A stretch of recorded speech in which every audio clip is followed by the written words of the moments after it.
You're meeting me. No, you're just ignorant. You're just ignorant. Ignorant.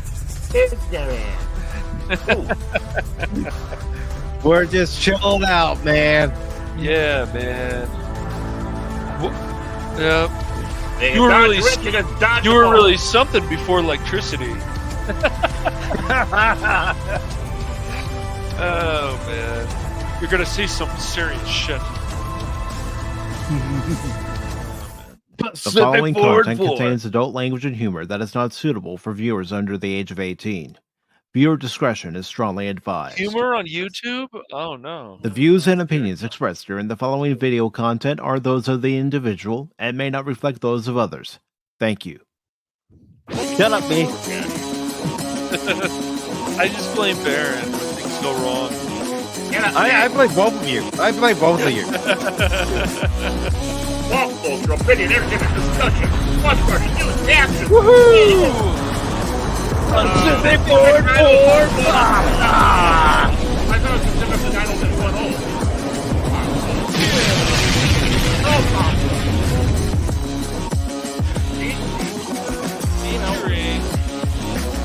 Bird over tag, a bird over tag, bird of legacy. I got here. Money 007, a man of hooligans. Hooligan. That guy. Welcome, one and all. Woo! Hooligans. Yeah. Hooligans, hooligans, hooligans. Hooligans. Hooligans, hooligans, Hooligans. Hooligans. hooligans. Halloween. Yeah, it's never over. It's never over. It's never over. Yes, folks. Yes, folks. Good evening and welcome, one and all, to this edition of PACIFIC414 Pop Talk, along with Cash Money 007 and Baron Orman Tagge. I am your host, Mike. Yeah, like cool, man. Like cool, man. Like how you doing, bro? Yeah. Like that's your opinion, man. Come on, man. I just want the rug. I just want a rug. You want a rug? Yeah, man. Yeah, man. He wants the rug, but I guess he wants to know if the carpet matches the drapes. Oh, snaps. That was inappropriate. Yeah, we say inappropriate shit on here. What? It's a chillax stream. We're chillaxing here. Chillaxing. We're not getting worked up on anything tonight. We're just That's right. Have 2023 go out with a chill. But we just got dropped by YouTube. Oh no. Yeah, at least we're on Rumble. Hi, Rumblers. Hey, Rumble. How you doing, Rumble? How's it going? Hi, Rumblers. Rumble. And hello to everybody over on YouTube. How you doing? How you guys doing, eh? Yeah. You know, the three goofballs are here tonight. Yeah, that's right. Yeah.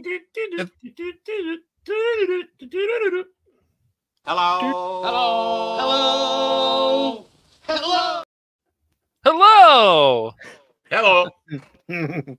Yes, tonight, ladies and gentlemen, we're just gonna relax. We're not gonna stress about any Hollywood or video game crap that's going on out there. We are going to talk about something that recently came out in Rebel Moon.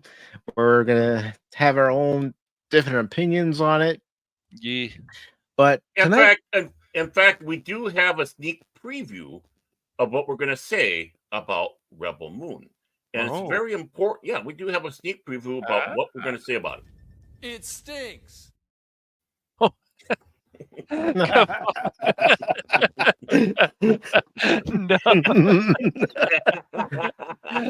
Oh my gosh, oh boy, Jace is hiding somewhere. Hold on a second. He's got to be hiding somewhere.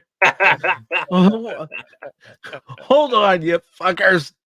Hey, those bastards. Wait a second here. Those bastards, I tell you.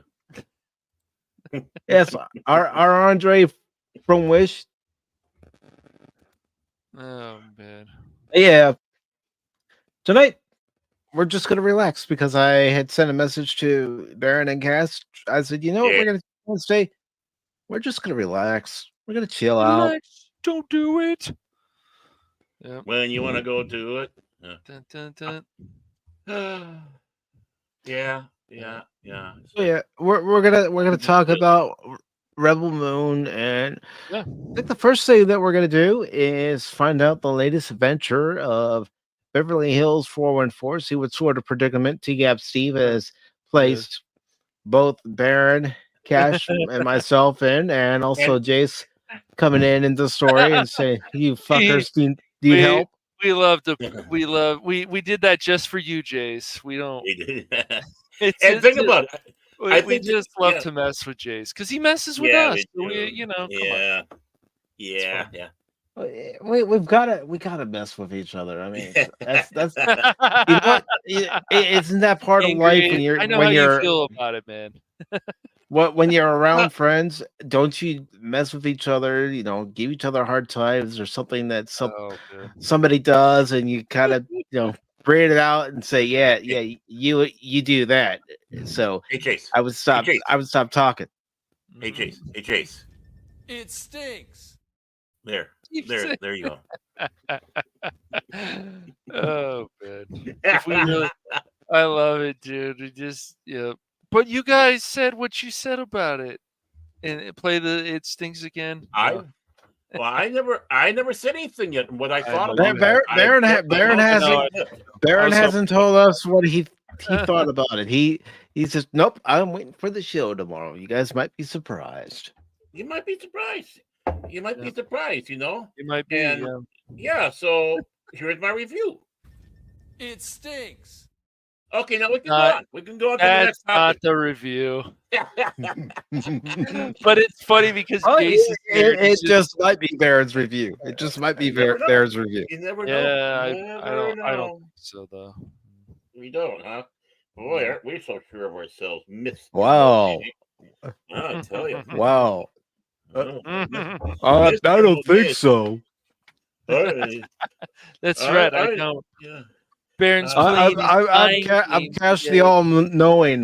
That's right. All-seeing, all-knowing. Let me check my crystal ball. Yes. How do you know that me and Craig have been hanging out together and discussing eating on it together, You never know.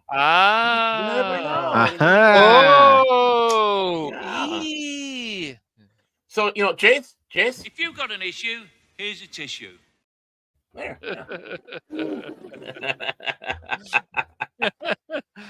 I can just see Grace being on the panel right now. You fuckers. You motherfuckers. He's got that vein in his forehead just popping out right now. And rightly so. So I'm just gonna get back and be relaxed now, man. Like, yeah, dude, just gonna sit back, man, and think about turtles, man. Yeah. Turtles, man. Oh, turtles. Teenage Mutant Ninja Turtles. They're like the most chill animals out there. The turtles are. You just kind of sit there and breathe through their apples. I mean, yeah, you just can't go wrong. Yeah. But before we get into today's show and our thoughts on Rebel Moon, I do want to say hello to Leia Rose, who says hello PACIFIC414. Yeah, who is the president and sole member of the Phil McCracken Fans Club. For whatever reason. Oh, no. And I just got to sit back and say, you got to put that dress on first, buddy. Wow, that took a turn again. I also want to say hello to Decepticons Cave of Comics and Toys. Whoa. Did you say Decepticons? He did. I said extinction to all traitors. And speaking of which, I want to thank everybody for stopping by during my fall Cybertron streams, the two of them that I did, and also Sunday night's War for Cybertron stream. Thank you very much. Oh no! Yeah, it was fun watching him die all the time. The whole game. Oh, I'll have to go back and watch some more of it. Then. He was going I didn't see him die much. Hours. Check. That one part. He was Megatron. But he was so serious at making sure that See, I know what the problem is psychologically deep down inside. Mike was wanting to make sure that Decepticon's lost because he's such an Autobot simp. He is such an Autobot simp. Anything you say, Optimus, I'll do. I'll oil chassis anytime, Optimus. Let me oil your chassis. You can turn into a truck, and I can go around with you. Yay! Whoa! Where are you taking this, Cash? Hey, you're a man. Da-na-na-na-na-na. Let me work that stick shift of yours. I wouldn't exactly say a shill angry, but I did like it. I want to say hello to T-Gap Steve. Hello, T-Gap Steve. And of course, he's calling us all fuckers right now. You fuckers, you sat there watching it with me. I'm expecting him to drop any moment of that stroke. And by the way, he did that wrong too. It's Big Daddy T-Gap Steve. That's right. I need to correct myself. It's Big Daddy T-Gap. Oh man. I mean, it's not often I correct you. I mean, most of the time I do, but not often I correct you, but I had to. And of course, he's angry. He's Canadian. He's the angriest Canadian I know. The angry Canadian. No. Taste the fury of my hockey stick, eh? We also have the Padawannabe. And he says Baron has a scary dude for his pick. What's scary about There's nothing that? scary about that. That's the dude, man. It's the dude Hey, of the dude, man. Hey, Come on. Wait a moment. You think that's scary? You think that's scary, man? What does You yours really say, honestly though? think- Mine says dude. What does yours say? Dude, man. What does dude. mine say? Oh, okay. When it comes to dude stole my car, it has its funny parts. It does. And then it gets and then weird. there are parts that drags on and gets weird. Yes, it does. I'm like, what? What happened? And he thinks this is a strange man. Like, yeah, well, that's just like your opinion, man. It is, man. It just is. But we have Brandon Looney Tunes fan 2000, and we also have DJ Ronnie G, and I see a few more people DJ Ronnie G popped into the chat. Well, yeah. Let's see. Oh, hippity and hoppity, I tell you what. Hip hop, hip hop. You don't stop. Yep. Bill McCracken, how are you doing? Philly's here. Yep. Watch out, guys. He wants to fill your McCracken, I tell you. And Decepticon's Cave of Comics and Toys says, I watched that on my TV, as a loyal Decepticon would.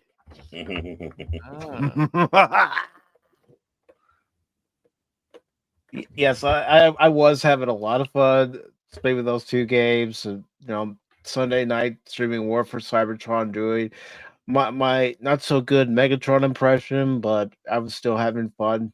Fat Steven stopped by and said he had a blast watching because he said you sound like a drunk pirate trying to be a Decepticon. I said, that sounds about right. Yeah. Yeah. You're doing a horrible Megatron. He kept on dying. And Decepticon says Beast Wars was the best game ever. Then the Fall of Cybertron was second. Yeah, I can see where you could say that Beast Wars was the best game ever as far as Transformers prior to War for Cybertron.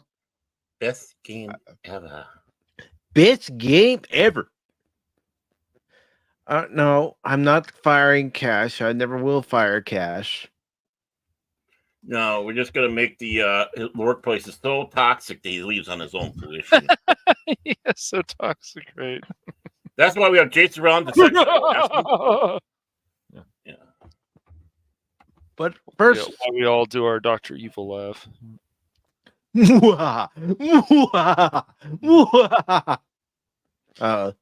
I'll stop. I'll stop. Oh, wrong laugh. Sorry. Wrong laugh. Yeah. More like Scooby. Ruh-roh. Scooby. Like Evil, Scoob. where are you? Like Scoob, what are you doing? $1 million waggy. $1 million waggy. Ratchet, why do you sound like Scooby-Doo? Because Don Messick was also the voice of Scooby-Doo, as well as Ratchet on Transformers. Yep. And in Ratchet and Crank. And let's see. Speaking of something that might make some of us, okay, man, I'm just gonna chill during that movie. Yeah, man. Like, that's your opinion, man. I'm gonna go ahead and bring it up on the big screen. Ooh, it's a bigama. Yeah, it's big now. All right, so so these are the movies that are coming out in 2024. We've got Night Swim. I have no idea what that's about. We have Argyle, Madam Web. What is that movie about? Can anybody explain to me what that movie is about? I know it is about a madam who's in a web. Look, I don't understand. Whenever I looked at Madam Web, she was this older woman who was telling Spider-Man about the future. What are we doing? Why do we need a backstory of her? Let me tell you about the future, Peter. You've got to get it to the DeLorean, get it up to 88 miles per hour. You're gonna see some serious shit. Yep. But really, no, that's Amber Turd. He's been seeing Amber Turd. What we're right, exactly. What we're gonna that preview out of that trailer looks absolutely horrendous and easy to mock. I don't know what to say about it. I says, why do we need this? Like, why do we need this? Yes. To make you happy, because if you're not bitching, you're not happy. And if you're not bitching, you might explode. I'll be fine, but I just have no desire to see that movie. I'll be fine. No. You won't be fine. You will be fine after we go through this and we read the latest episode of Beverly Hills 414. I just thought I would change it up a little bit. But yeah, you got Madam Web. I'm not interested in seeing it. No. In part 2, I am interested in seeing it. Oh. Yes, me too. Yes, I'm itching to watch the first one again. I'm hoping that's going to make more money because it's now going to be in theaters, and hopefully it won't be so much in streaming. It needs to be in theaters. Dune Part 2. Yeah, I saw it in the theater. So did I, but it only broke even, unfortunately, the first one. So I'm hoping this one makes more money. I hate to say. I think in some ways, for some people, Dune is an acquired taste, which is sad. It is, because people say it's slow. Yeah. Well, yeah. Actually, I want adventure. I don't want to have to follow a story. Why do I have to follow? No. Why am I following a story? No. So we have Kung Fu Panda 4. If you like the Kung Fu Panda movies, go see it. I don't have any interest in going to see it. Of course you don't. Well, I like the first two, but I haven't seen the third one, so I'm not interested though. To be honest, I haven't seen the third one, or any of them. To be honest with you, so. And we have Ghostbusters: Frozen Empire. I am interested in going to see that. And then we have the next Godzilla versus Kong. I don't know. I didn't get anything from the trailer that made me go, I want to go see that. Well, you want to see it. You want to see it. I don't think I've seen a trailer for that yet. It's the younger brother of it. It's the younger brother of it. Okay, come on. I've been saving that to use. I've been saving that to use. It's a bad joke. I was saving that to use. Why? Hello. He's the younger, less scary brother of it. No, I haven't seen some of these trailers. So. Yeah. I saw a trailer today on the road. It's kind of big. I think the license was expired, but you know what movie is really going to be scary? It's not if. It's when. When's going to be the scary movie?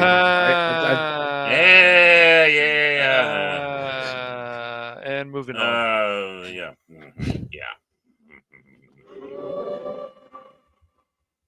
Oh wow, where did that come from? I like it. It's on my soundboard. Ah, Okay, so we have Furiosa, a Mad Max saga. Oh, okay. So we're gonna no, have another Woke Mad Max. Max. Woke Max. It's You that's didn't a like different- Fury Road or whatever, Baron? Oh, that was such a feminist thing. I mean, look how they treated Max in that whole thing, and everything was centered around her.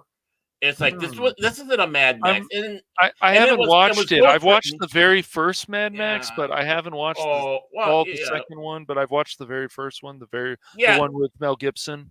Yeah. Well, that's definitely. But then they had some sort of woke feminist lady basically ghostwrite most of it. So and then it became Mad Max bad, women good. Really? Okay, I'll have to look for that when I watch Well, it. more like Mad Max is emasculated git and women good. You didn't feel it was this nonstop action movie? You got your adrenaline pumping? Okay. I don't think it was a Mad Max film. I did not feel like a Mad Max film. Okay. It felt like a woke Max film. So. Oh, don't tell Crit that, man. Oh. Well, hey, Crit. Yeah. Well, at least he and I agree on Rebel Moon, so we can. I don't have to worry about it. So. Oh, do you now? We don't know that. Just stop. Nice try, Baron. We don't know what your take is yet. Right. Yet.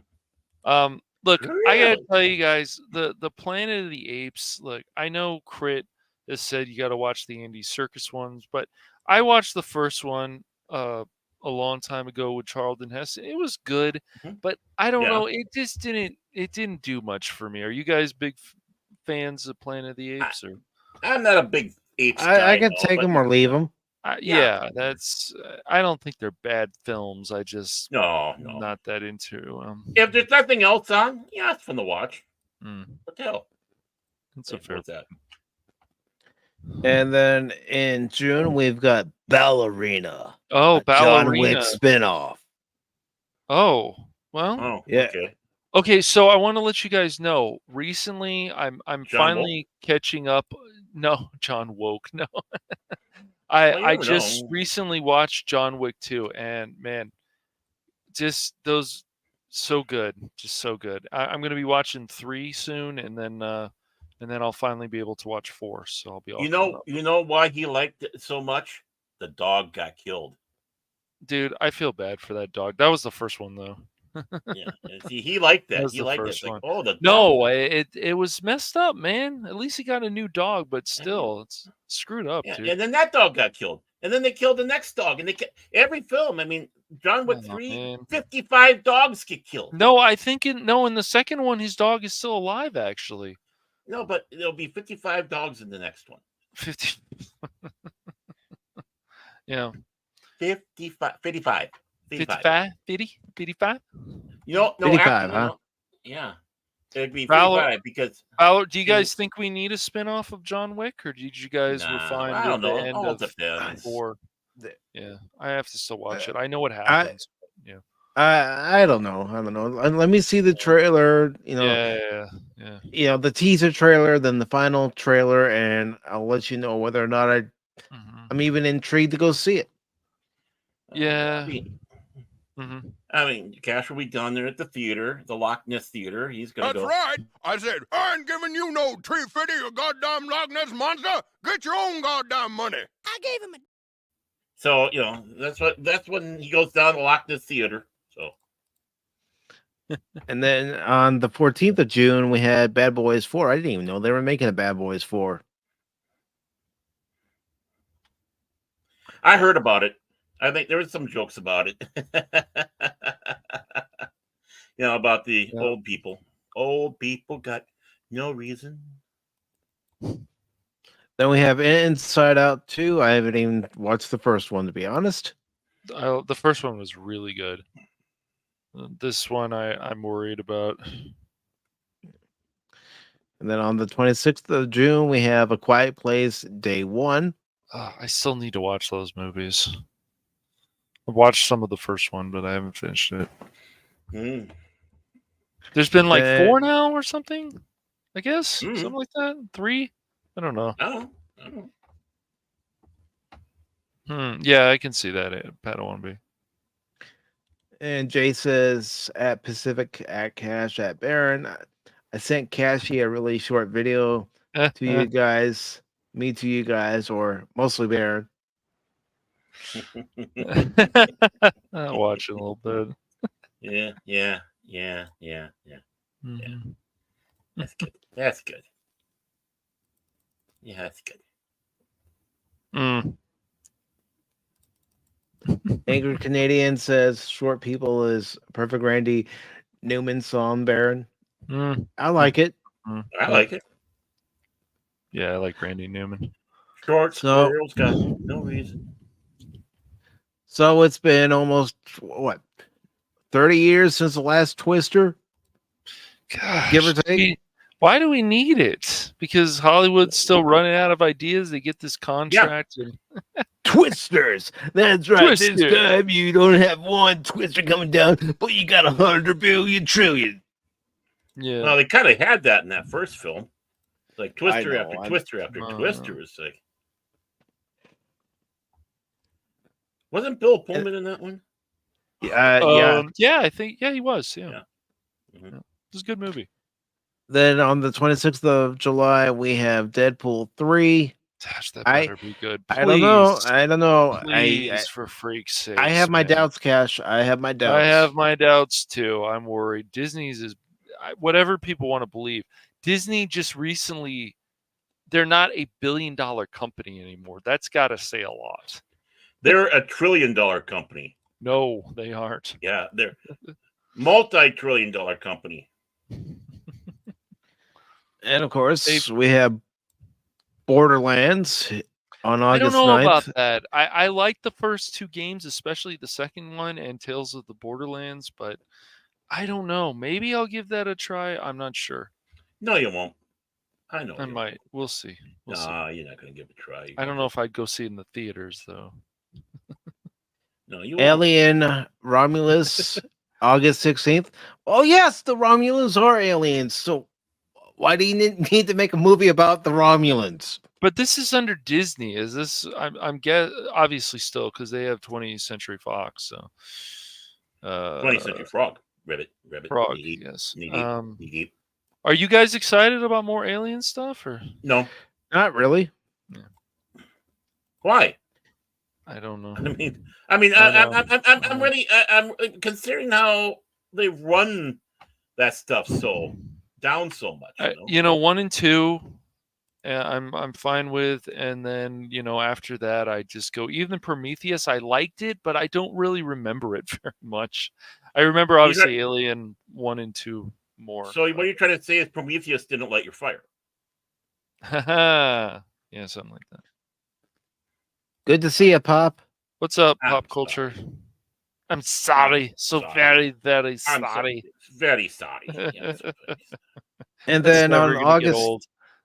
August 30th, we have Craven the Hunter. Again, Jason and I are gonna try that movie. We're gonna give it a chance. okay. Wow. Well, you answered my question. I was going to ask who's interested in that movie, and you and Jace are. So I'll keep my big trap shut.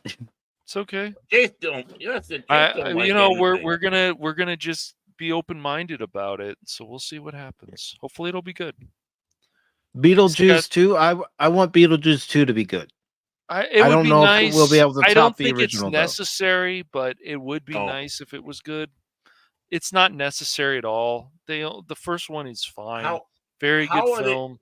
Yeah. How are they going to top it? Honestly, I don't know. This is the thing. I don't know. I don't either. I'm not sure. No. And then in September on the 13th, we have Transformers 1. Transformers. One shall stand, one shall fall.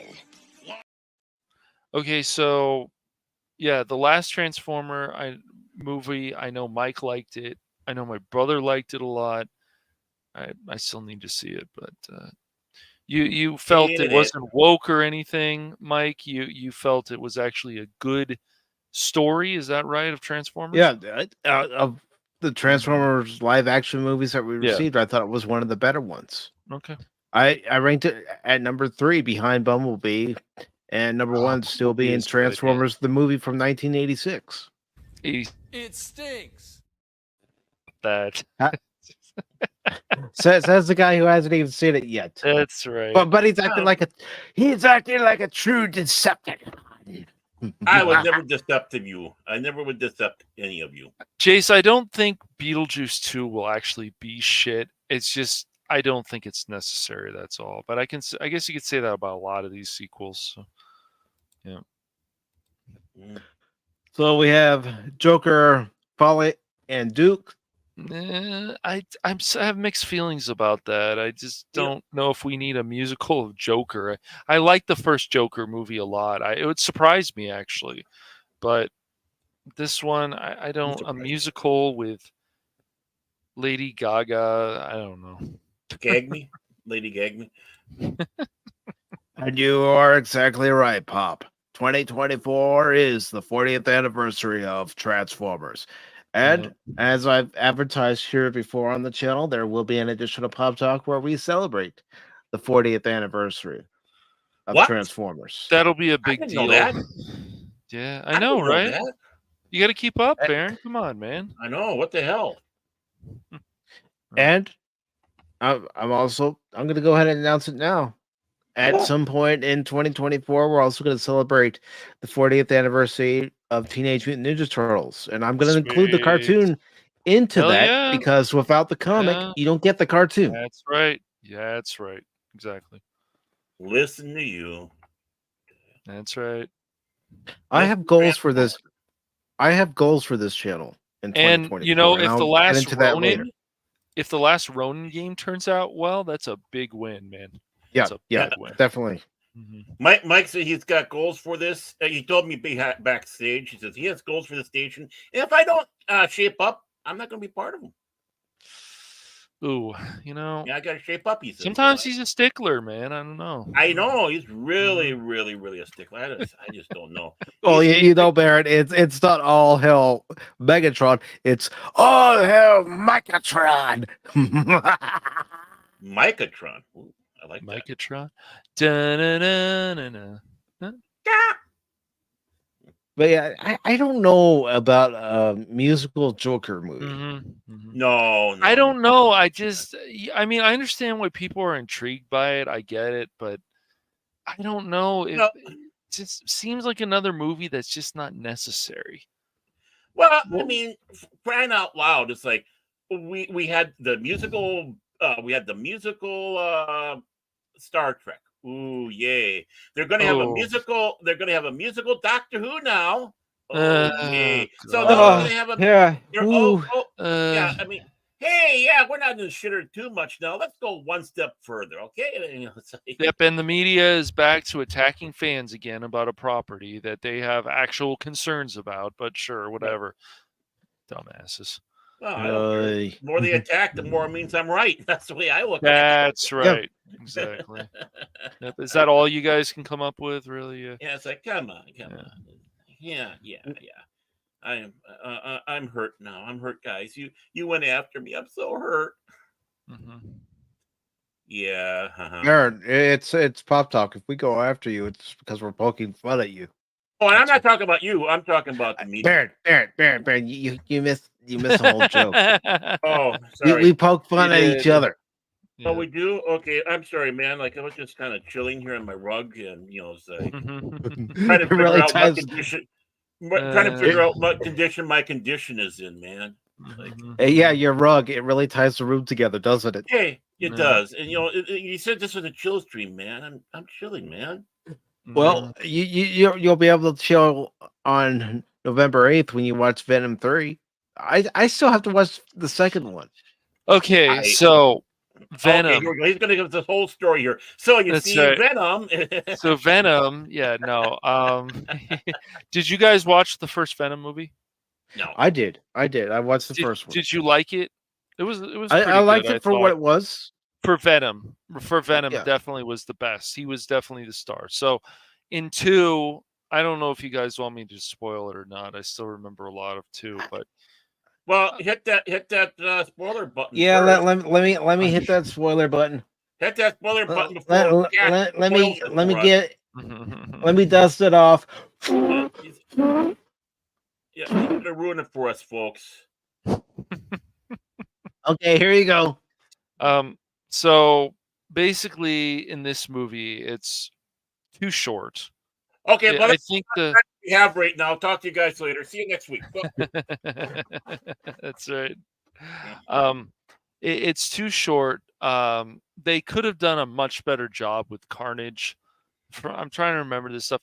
The whole thing about the relationship with Venom and Brock was just stupid. Very, very stupid. Now, you guys might not care about it.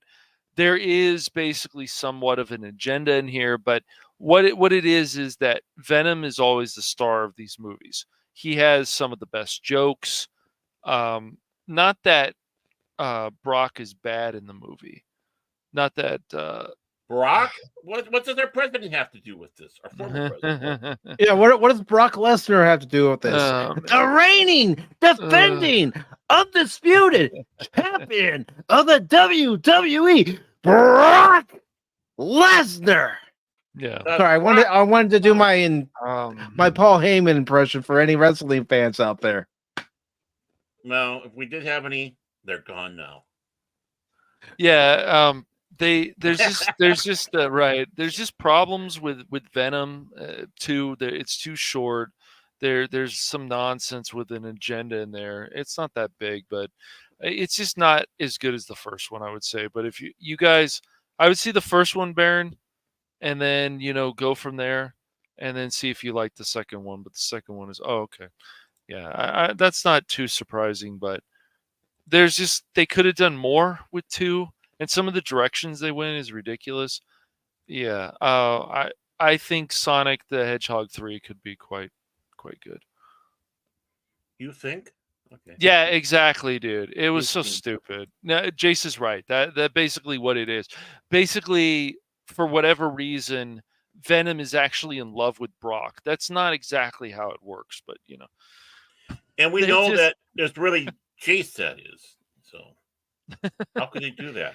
And we have Gladiator 2 in November. Do we need a sequel to Gladiator 2? That's my question. No. Gladiator was great as it is. There is no reason for a sequel. No reason at all. Well, but you can say that about a lot of this stuff. Why do we need a Bad Boys 4? It's I don't know. Crazy. We don't. Yeah, I think Sonic 3 has potential to be really good.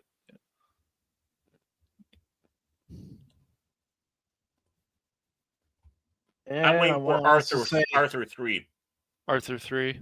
With Dudley Moore, yeah. And hello to Alex Moore, who says subject. Good to see you, Alex Moore. Yep. We also have Christian Phantom Geek, who says hello there. Hello, Christian Phantom Geek. Wow. Yep. Hello, Christian Phantom Geek. Yes. It's amazing how people don't have lives that are coming here. I just love it. Be nice, Baron. No Come on, Baron. No cookies, Baron. What did I tell you, dude? No cookies. Don't make me do it. Don't make me do it, Baron. Don't make me do it. Don't make me do it. I'll behave.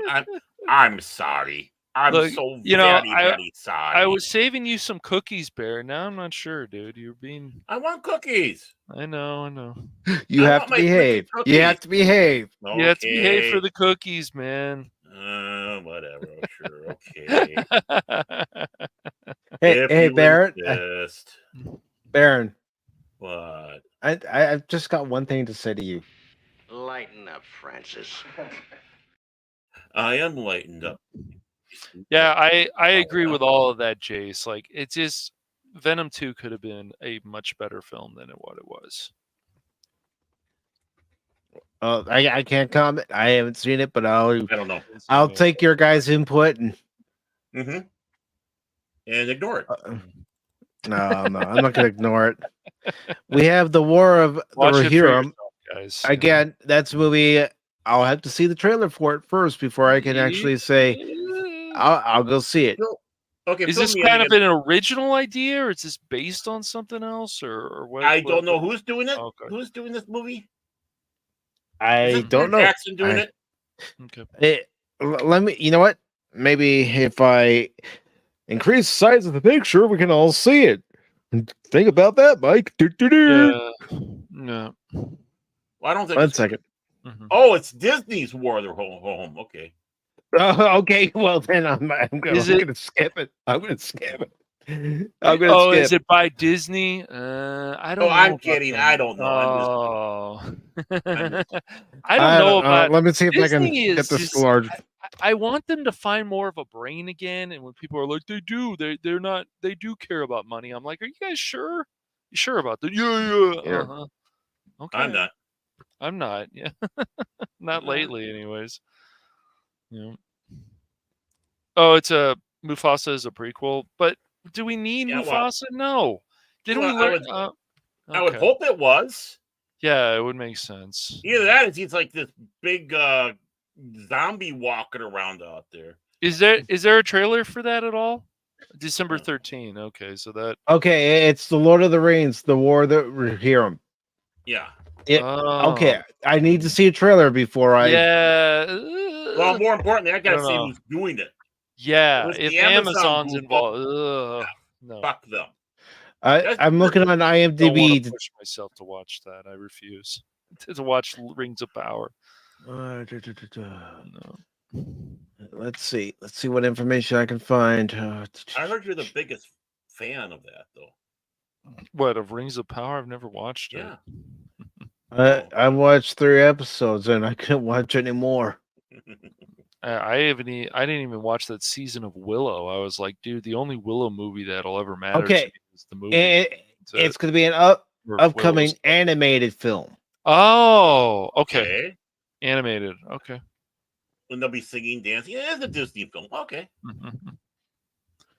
All right, that one I'm going to wait to post any judgment on it because I need to see a trailer. I Yeah, need to me see a trailer too. for it Me before too. I Yes, I agree. burn it at the stake. Well, how dare they have this movie? No. No. I'll see it. How dare they? How dare you? How dare you? You stole my childhood. How dare you? Oh, Baron Thunberg. I didn't know Baron Thunberg was going to make an appearance tonight. Mm-hmm. You guys think though that something like Borderlands would have the same humor as the game because it needs to. Like it can't. That's one of the ways it might work is if it has the same humor. Well, I mean, Yes. I'm sure there'll be plenty of man bad, women good humor. That would not make me happy. Well, nothing makes you happy. So That's not true. The only person who's even less happy than you is Chase. Now, in December on the 13th, as well as the War of the Rohirrim, we also have a Karate Kid movie coming out. Yeah.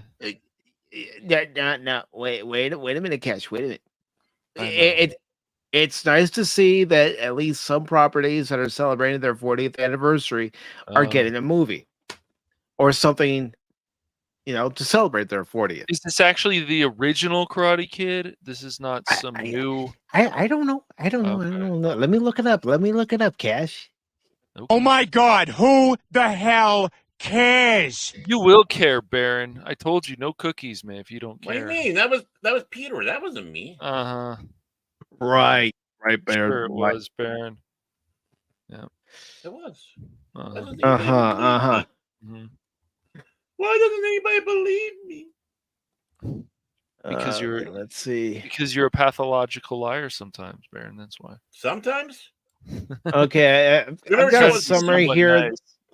It says The Karate Kid 2024 is an American martial arts drama film that marks the first time the franchise returns to the big screen since 2010. It stars Jackie Chan and Ralph Macchio as Daniel LaRusso and Mr. Han, respectively. The film was originally scheduled for release on June 7th, 2024, but was postponed due to the 2023 strikes. I might go see it. I might. Yeah, Ralph Macchio's in up. it. There might be He's some warming potential up. there. Might be He's some potential warming there. up. I'm still a little worried about the last season of Karate Kid of Cobra Kai, but we'll see.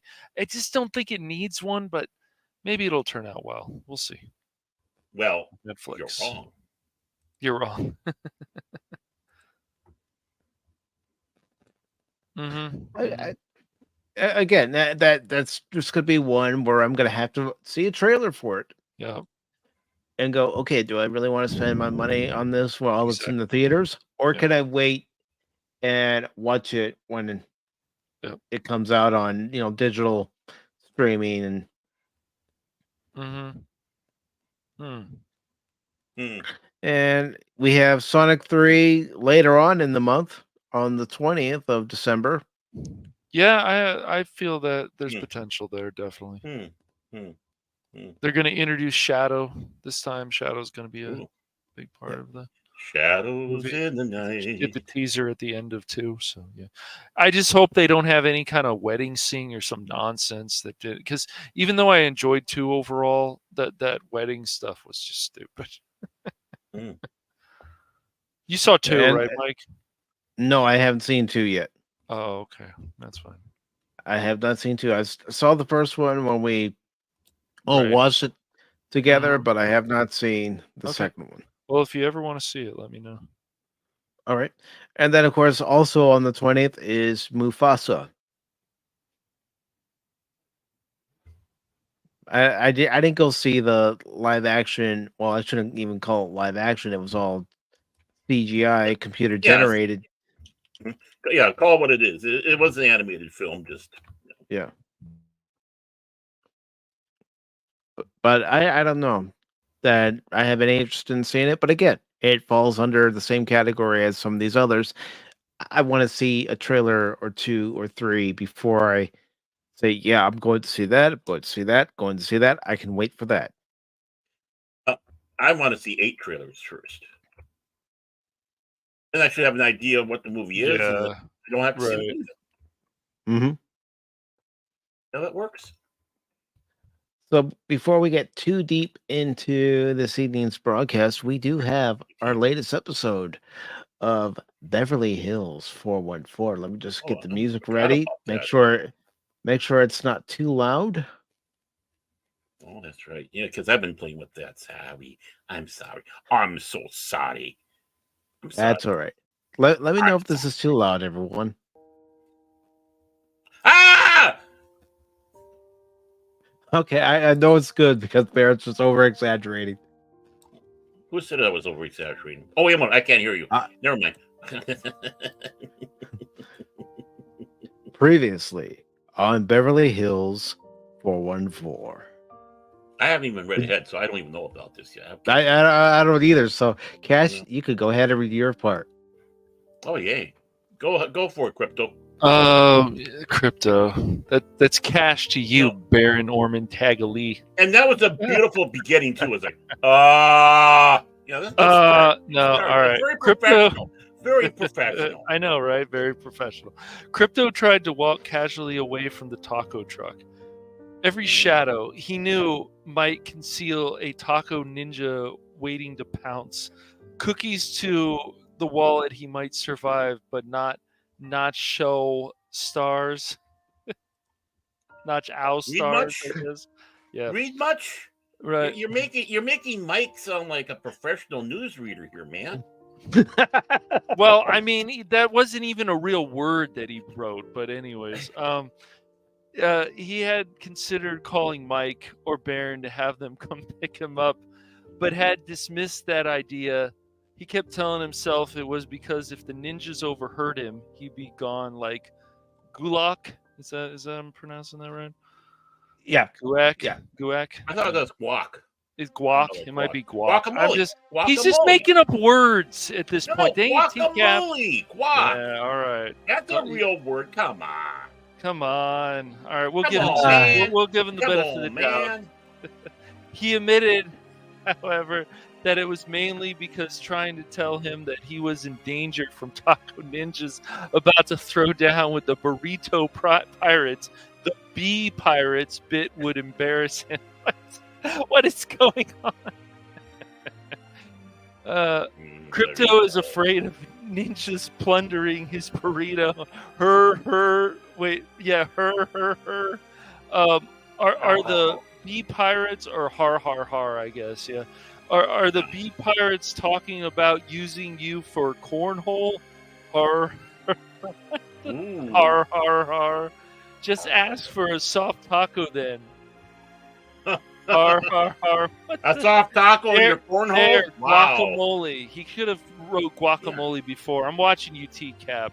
Guacamole stains could rinse out Notch O stars. He might Not be Owl stars. Not I Owl guess we stars. could say Notch Owl stars. Whatever. I like mine better, but he might be. Like my better. That's right. But the Rabbit the on that? object humiliation, especially if he wasn't attacked, might deflate his ego far too much. Man, I could really. Oh, Hey! That's my line. all right, go ahead. Hey, Twinkie boy. Man, I could really go for some Twinkies, Mike said loudly, but to himself as he sat in his car, projecting his voice about nacho chips and bubble tea sound pretty good. His pearl was dire as he was surrounded by the dirty hippies who were holding their impromptu road stock there about him. His only hope was subliminal messaging. Wait, I need more music. Come on. This is Beverly Hills 414. We need the music, man. That's why. Planning all kinds of snack food names in the various years of those around him, he hoped that he'd get enough of them hungry for munchies. Yeah, man, I'm getting you hungry for the munchies, man. That they would make him an opening to depart. Oh, no way, man. When these hippies sit down for their munchies, man, they're there for days, man. Yeah, like, that's your opinion, man. Dude, man. Anyone else want to get, like, avocado yogurt and dip, like, corn chips in it and just scarf? Dude. It was working. He was planting munchies into the hippie hive mind.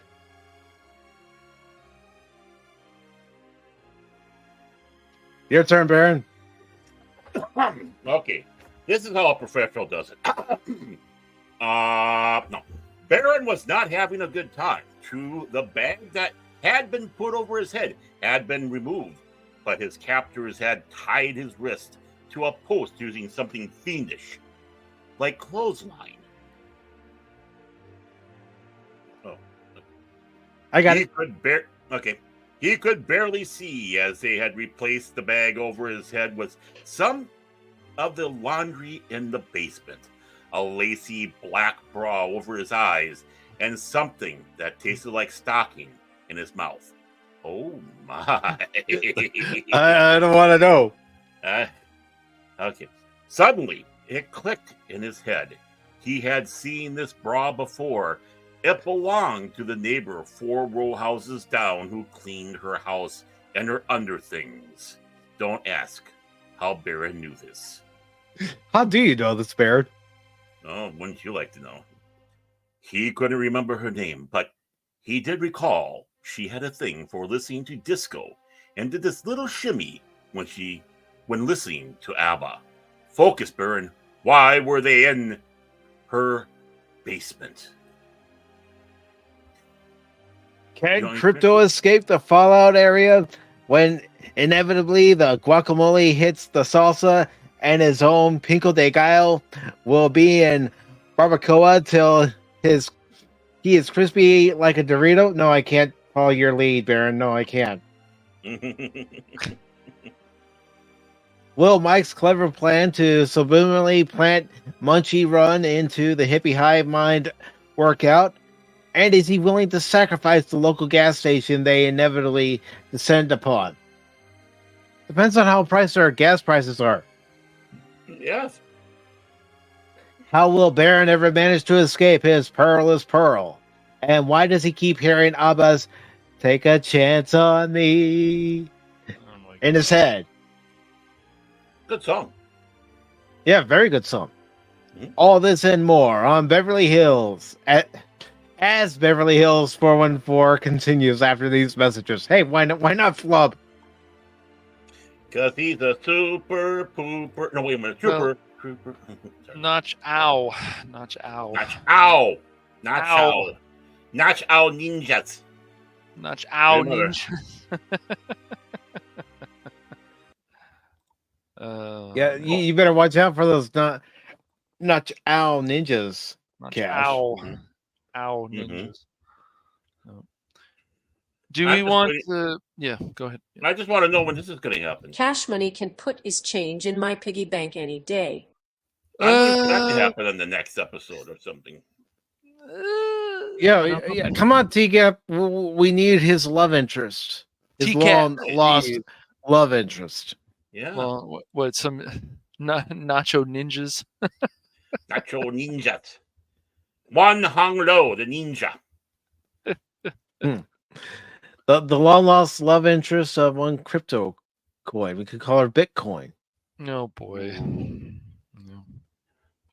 I don't know. We've Come on, got, guys. I've tried here on the final Pop Talk of 2023. Yeah, it's all right. Yeah, way to end a crappy year, Mike. Making it even crappier. Hey! How dare you, sir? How dare you? Dare you? How dare you? Why you stole my Pop Talk from me? How dare you? I'm sorry. I'm That's so what they needed. You know, they needed to have Patrick Stewart follow her around. So when she's going, how dare you? He'd go, I'm sorry. How dare you? I'm sorry.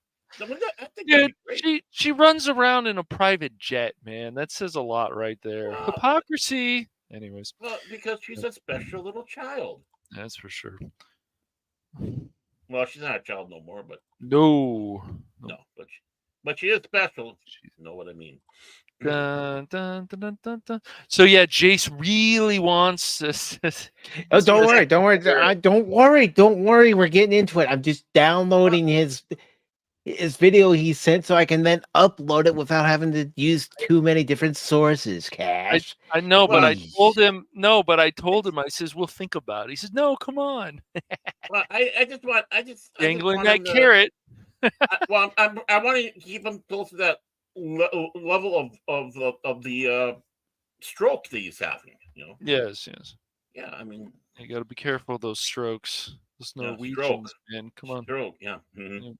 So you know what? Well, let's get into it. And then we'll play Jace's video. Yes. Rebel Moon. Yeah. Rebel Moon. Oh, Barney Rebel Moon. Rebel Moon. Oh, not Barney Rubble. Oh. Hey, Fred. How you doing, Fred? How you doing, Barn? Yeah, I had an erection. One of these days, Barn. One of these days. I saw Betty in the shower and I had an erection. This is so funny. Yeah, Barney, it was rock hard. What's going on, Fred? I don't know what to do. And thank you, Jason, because that's exactly what we're going to be talking about right now. Rebel Moon. We're going to give our thoughts and give our scores. So let's see. I'm going to save Baron for last. Why? You know what I'm going to say. I already told you what I was going to say. It stinks. What you're going to say. All right, Cash. Yes. Go ahead. Give your thoughts on Rebel Moon. And whatever you say, just know you're wrong. Just know you're wrong. Rebels. They're the rebels living on a moon, you see. For me, Rebel Moon is a 7 out of 10. I thought the story wasn't bad. I felt there was too much slow motion. I thought there were some stupid scenes, but overall, this whole building of basically the the rebels versus the Empire. You had basically evil trash. I don't want to say the N word on here. Not ninjas? The N word you're thinking of. Yeah, ninjas. That's it. Okay. They went into things with the village about, you know, how evil some of these people are and what they want to do to women in the village. And but I thought overall it wasn't a bad story. I mean, is it a story we've seen before? Sure, to an extent, but I didn't hate it. I just wish it didn't have so much slow motion. I know Zack Snyder's known for that, but I just thought there was a little bit too much. But I thought it was overall a good film, and I know a lot of people hated it, including Crit and stuff, and that's fine. But I don't think it's very hard to follow the story with Korra. And I just didn't like Kai. I thought he was kind of a I agree with some other people. He's like a discount wannabe bounty hunter type Han Solo. I didn't care about Kai. And when he decided to do what he's going to do, because I don't want to spoil too much, um, I was like, oh, well, that's surprising. But I didn't think the villain was just there. I like the main character more, Korra. I also like the fact that she's a female and she knows she's a female. She doesn't talk down to people. It's like, we got to find a way to work together so we can take down basically the Empire. So yeah, I thought overall it was a good movie. I can't say that, you know, and people that don't like it, I get that too. I do. But overall, I thought it was a good movie. It didn't feel woke to me. Um, just a good film. So yeah, it's just a good movie. Wow, I'm sold. It just was nice, and yes, you could look at it and say they took this and they took this, but it was obviously inspiration because Zack Snyder likes Star Wars, and it's obvious, and Zack Snyder likes these other properties. But even there was one scene, and this is not really spoiling anything, where it was like he was flying on Buckbeak, and I was like, this is really ridiculous. But I thought overall it's still a good film. I thought there was some good action in it. The dialogue wasn't bad. There was definitely some, ooh, that just happened. Okay, well, yeah, you don't do what I want. This is what's going to happen, which is something that I wanted in things like Book of Boobaloo. It's like, you're not going to do what I want. I'm going to feed you to my rancor. Especially since he's supposed to be a crime boss. But anyways, yeah, I didn't, I can't say, I don't like the movie as much as Jace, but I can't say it's a bad film. I thought it was good. Leave Rancor Steve out of this. Mm-hmm. Yeah. But those are my thoughts on it, Mike. I didn't want to give too much away because I'm sure some people still haven't seen it. So, like, everybody dies at the end. There, kidding. now you don't have to go see the film. They're all dead as a doornail, every single one. And the butler did it. That's right. Yeah. Okay. Now, as far as my opinion on Rebel Moon, from watching the trailer, I didn't have anything that was grabbing me, saying, "Oh, I've got to watch this. I got to watch this the moment it comes out on Netflix." I just didn't see anything that was interesting. And then, you know, Jace the other night says, "You want to watch Rebel Moon?" I'm like, "Oh, why not? Check it out, see it for myself, because that's something I want to do. I want to see it for myself and get my own thoughts and opinion going on the movie instead of, you know, watching other, you know, professional reviewers or YouTube channels and having their thoughts go into my mind. Because, you know, you guys wouldn't trust me if I was just going off what someone else said. Exactly. I don't trust you anyways. You knew he was going to say that. Wow. Well, wow. Thanks, Barry. Thanks. Yeah, I know you can get paid off. That's why. I've seen it. Mr. Paolo. Yeah, right. And I'm sure Mike can admit too. I mean, there was stuff that we made fun of in this movie. Some people probably would have gotten upset if they were in there. Why are you guys making fun of this? But you know, it was easy to find things to make fun of in that film. I'm not saying that as I was watching the movie, I wasn't making some wisecracks. Exactly. Because you couldn't help it. You couldn't help it with certain parts of the movie making a wisecrack.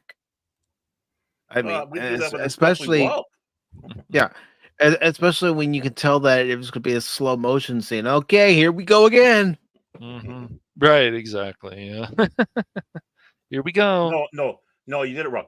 Uh-oh. Here We go. we Right. go. No, you have to say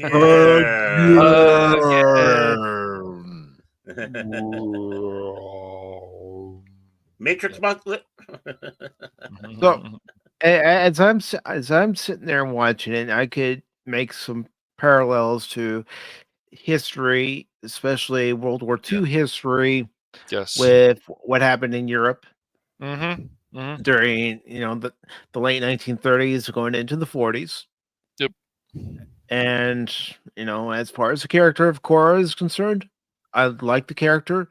And I said this to Jace and I said this to Cash. This is my reason for liking the character.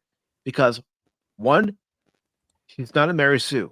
Nope. We actually got to hear her say it and also see flashbacks of her training as to why she has these very particular set of skills. Yes.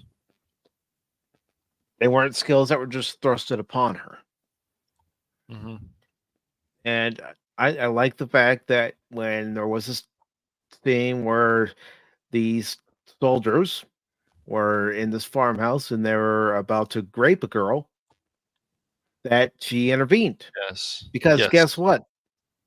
It again had parallels to the bad Germans in the late 30s going into the early 40s. That's where my mindset was. Mine too. Seeing the parallels to history.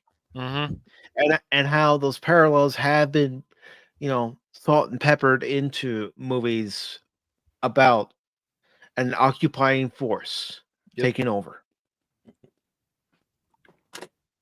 So that's where my mindset was for this movie. And again, I like Cora. I liked how she did take charge, but she knew she couldn't do it alone. No. And slowly recruiting. Now, Kai. I hate to say it, but when we see this character Kai, I could see it coming from a mile away that he was going to do what he does. Yeah, it wasn't that surprising, really. Like, oh, yeah, okay. Well, I'll drop this. You had that Chekhov's gun. When they took off in the ship, you had Chekhov's gun. Yeah. And that's all I'm going to say about that there. That's all I'm going to say about that. I do want to say hello to Paul of Phantomology. Good to see you, Paul. Hope you had a very nice Christmas, brother. Yeah, hope you did.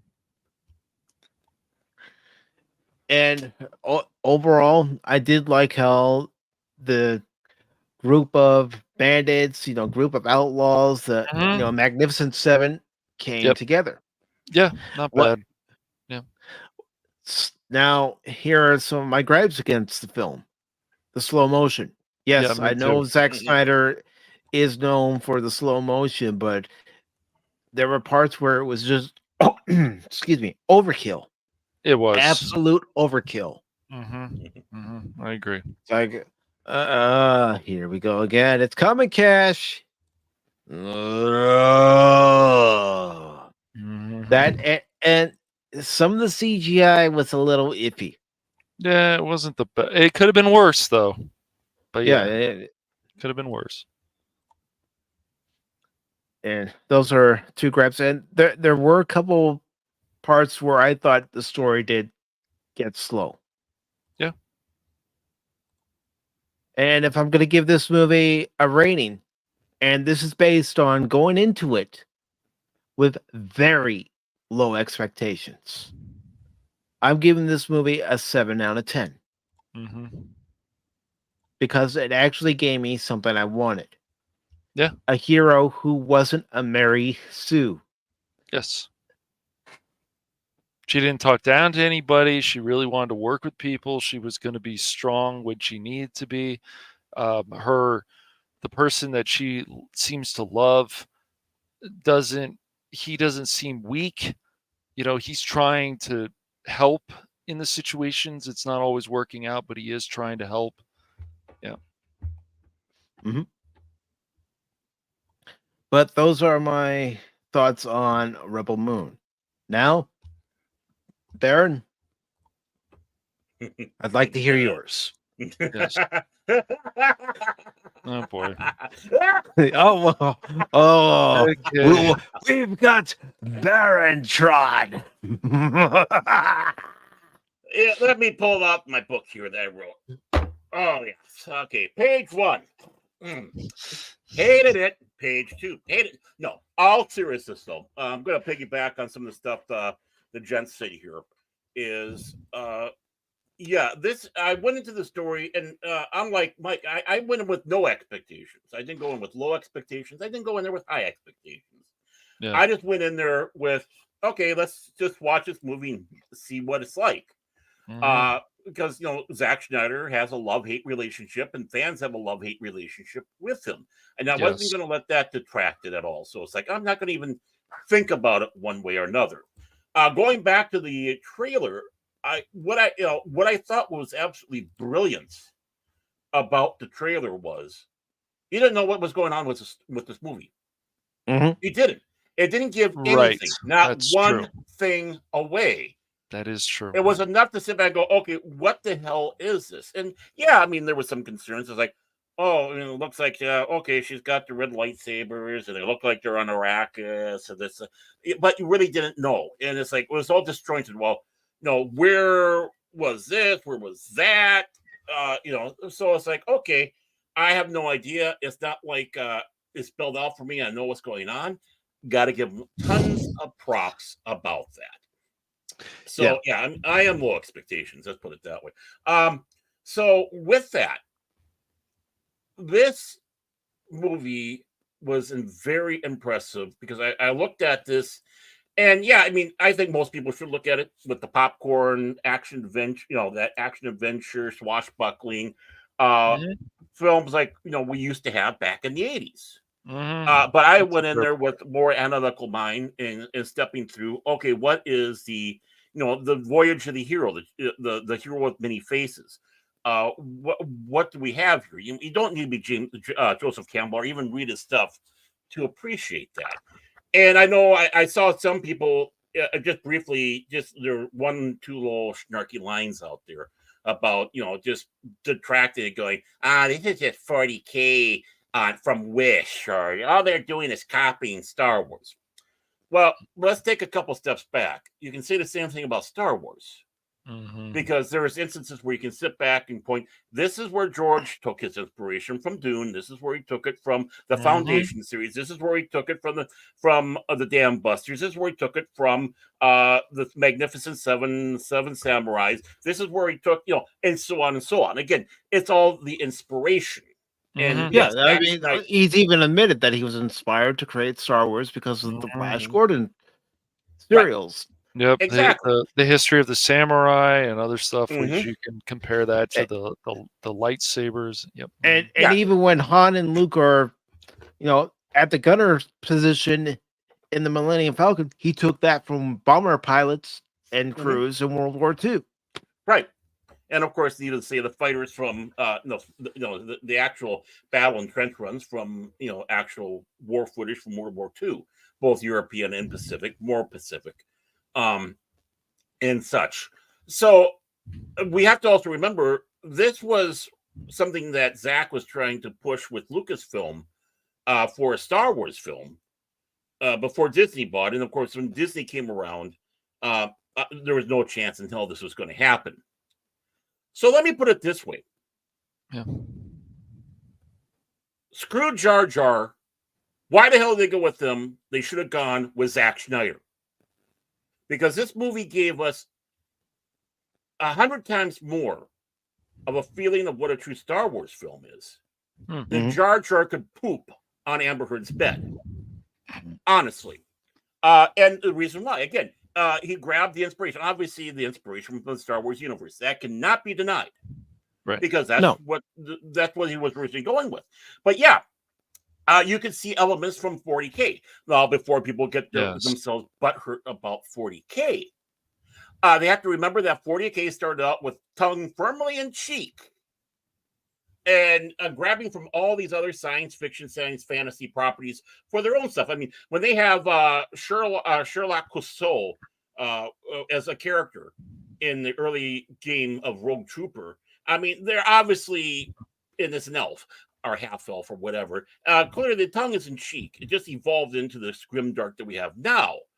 But beforehand, they were inspired. I mean, obviously, you can take a look the Necrons. Well, yeah, besides skeletons, you can see them as Cybermen or Borg or whatever it is you want to put into, which is a time old, dare I say, trope.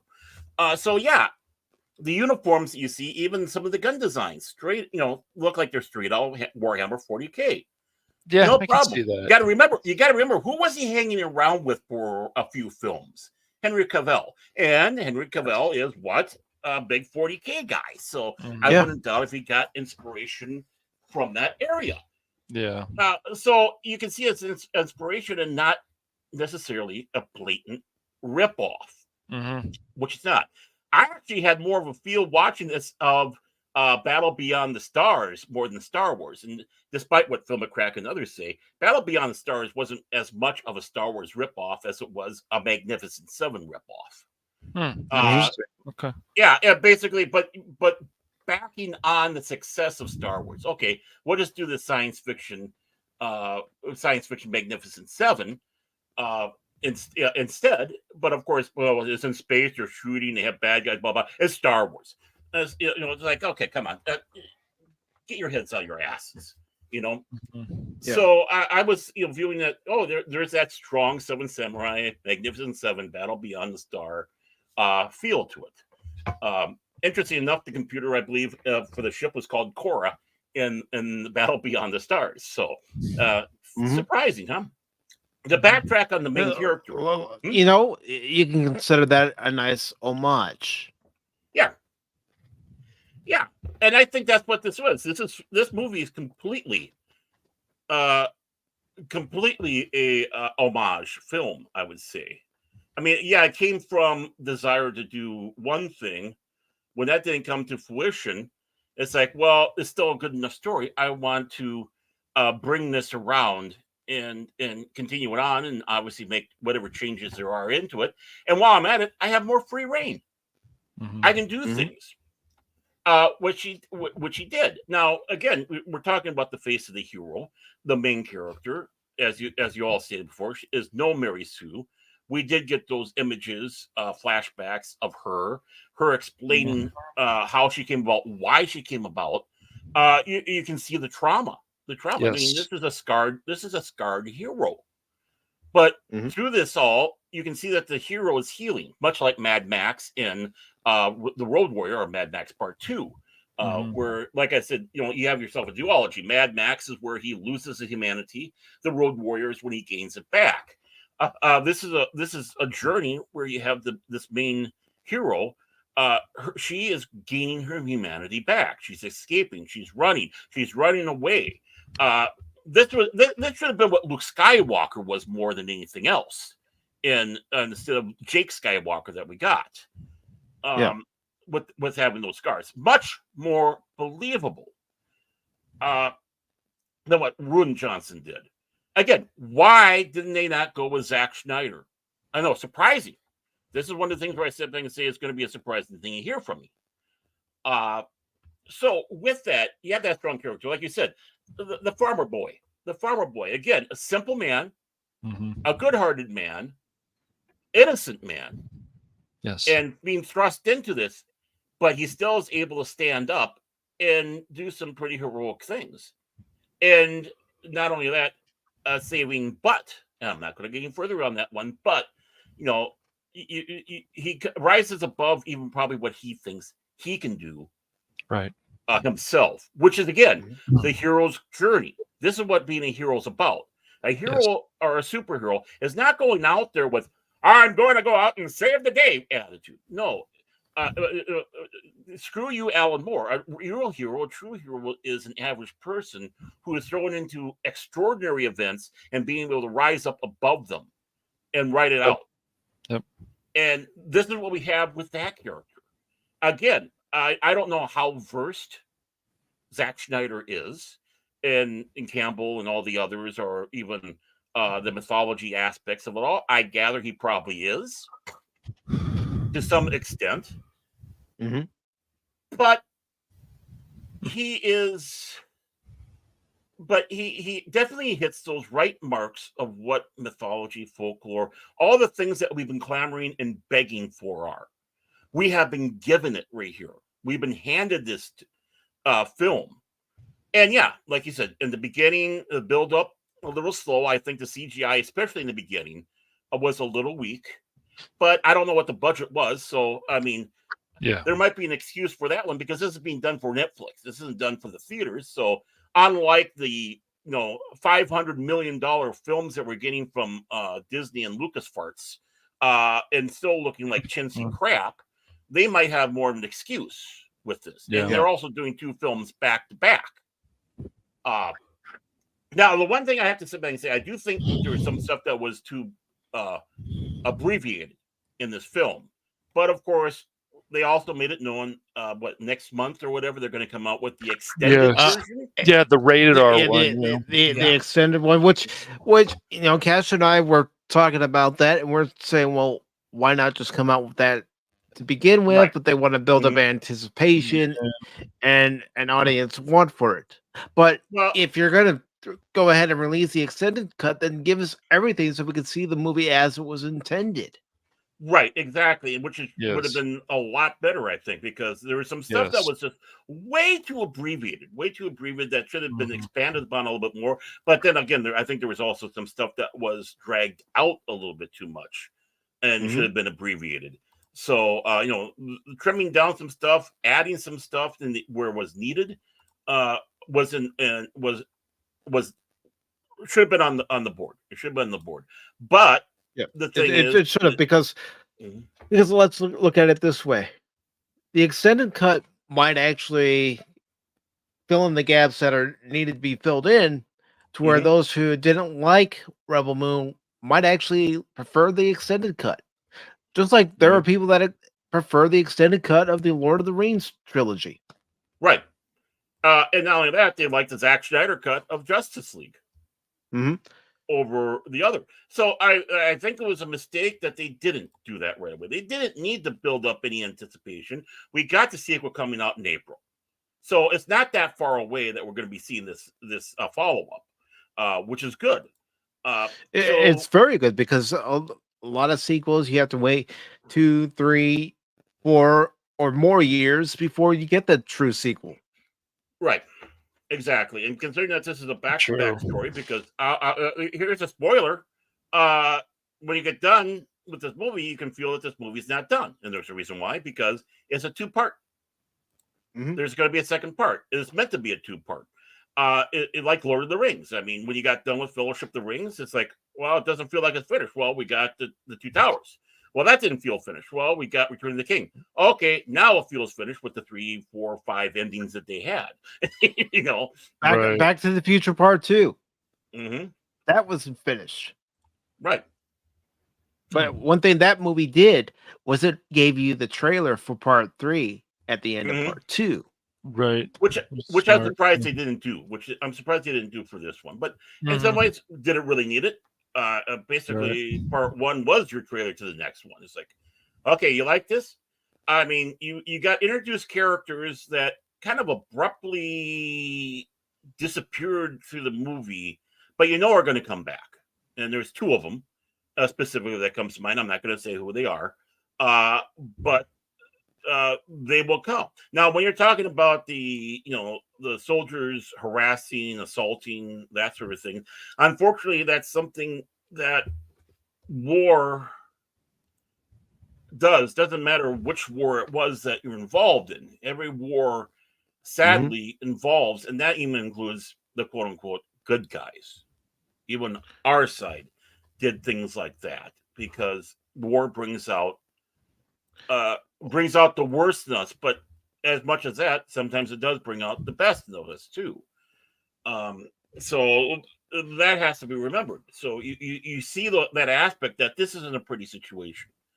This is not glossing over, glorifying, whitewashing, any of that stuff. It is making it gritty. on there. It's making the struggle real.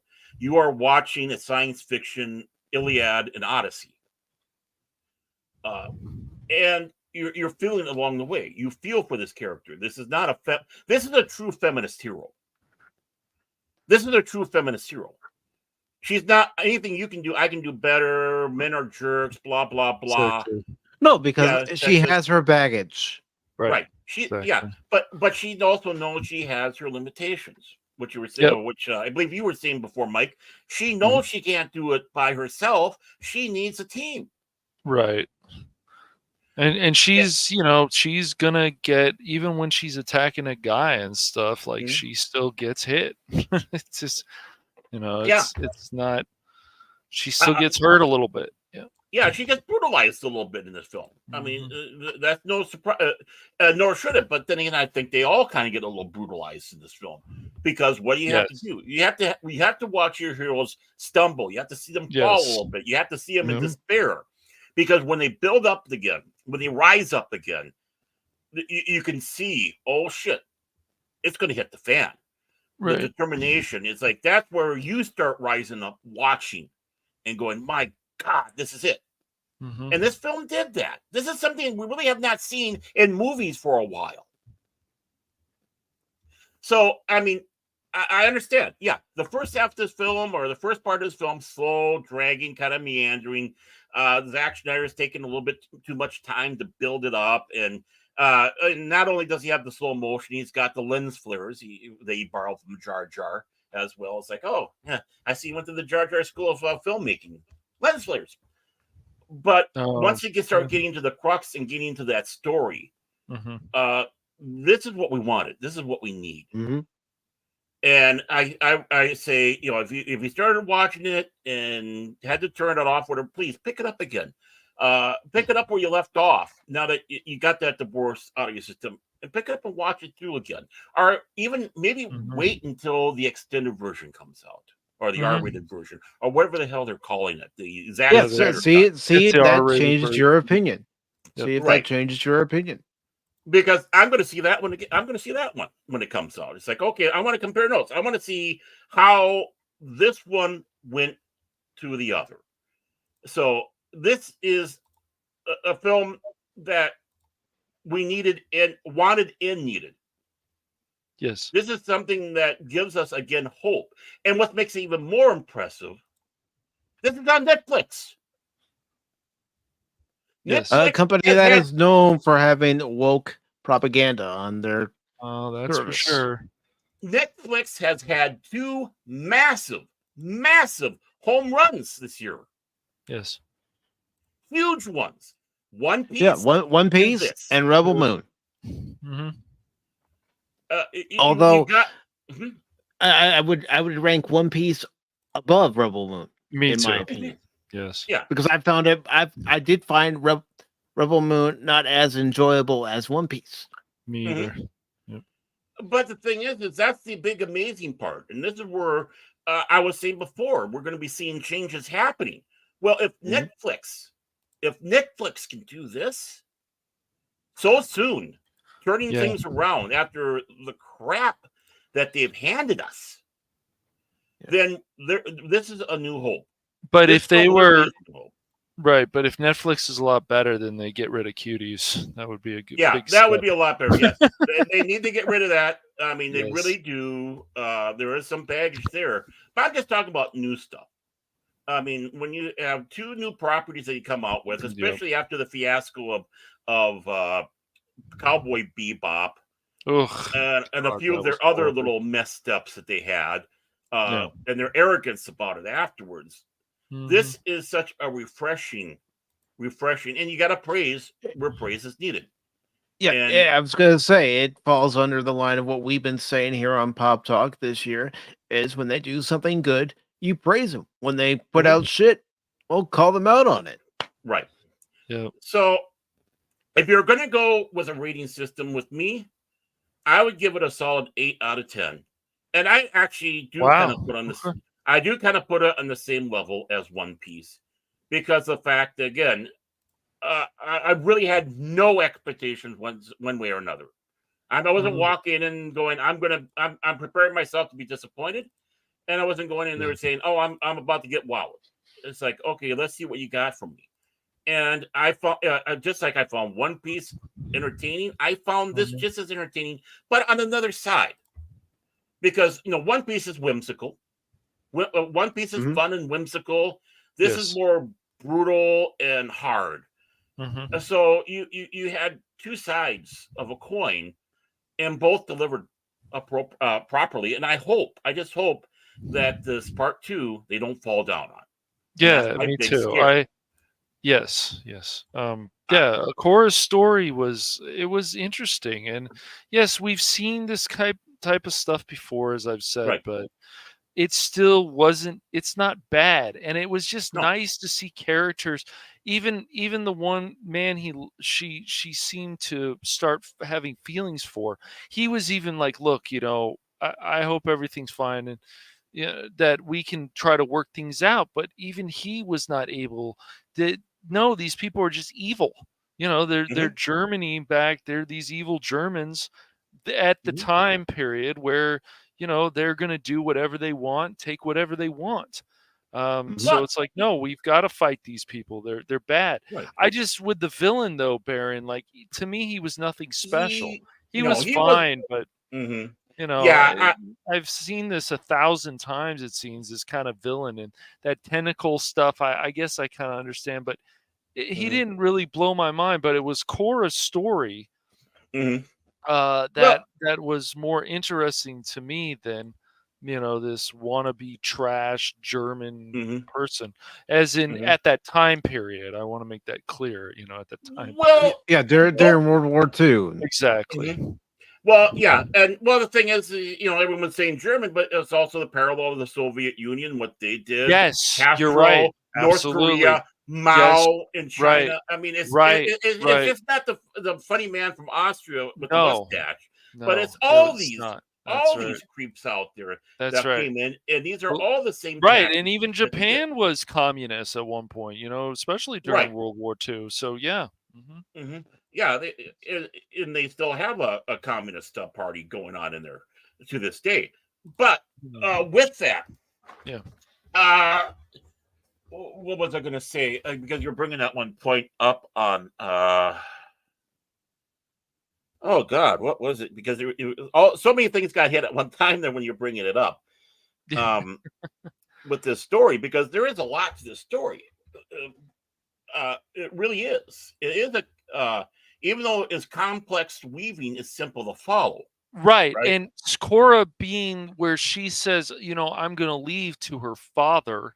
No, actually, it No, wouldn't be her father no, her because we already savior. know what happened to her parents, which was good. Yeah. They explained that. That hmm she was like, "Well, look, I know what's gonna happen, so I'm just gonna leave."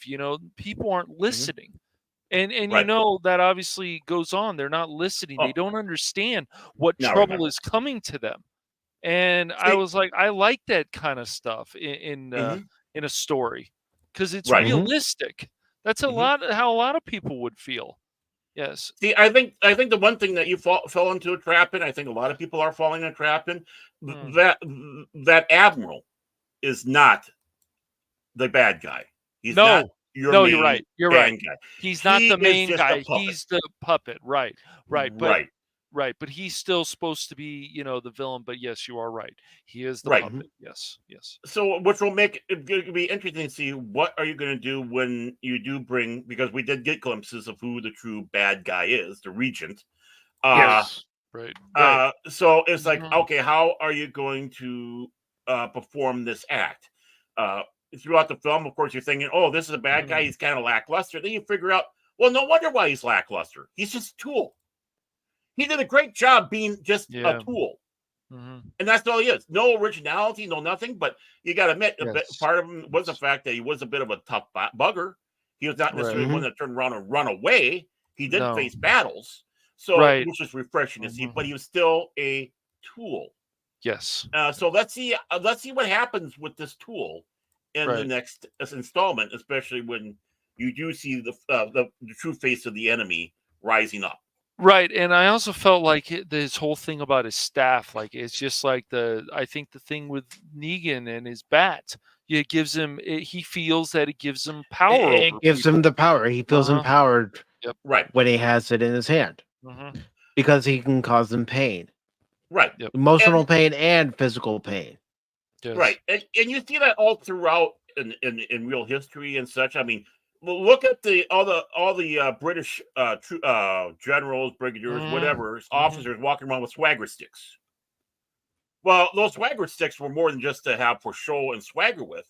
You could do a good swap on somebody that would leave a welt, pretty good welt, if you wanted to. Right. Which, of course, what was it for? To demean, knock people down, knock them down off their high horses. Yep. So, yeah, you do find that people are attached to these things. It's a part of them. I think you kind of got a little bit of that, too, when Cora was handed back her pistoli. Yep. And, he said, was the paraphrasing line goes, I felt this was dangerous. And she goes, you're right. Yeah, I just, I think a lot of people went into this movie wanting to hate it because of feelings they have about Zack Snyder, and they didn't really want to give it a chance. And then they go on YouTube and they want to blast it.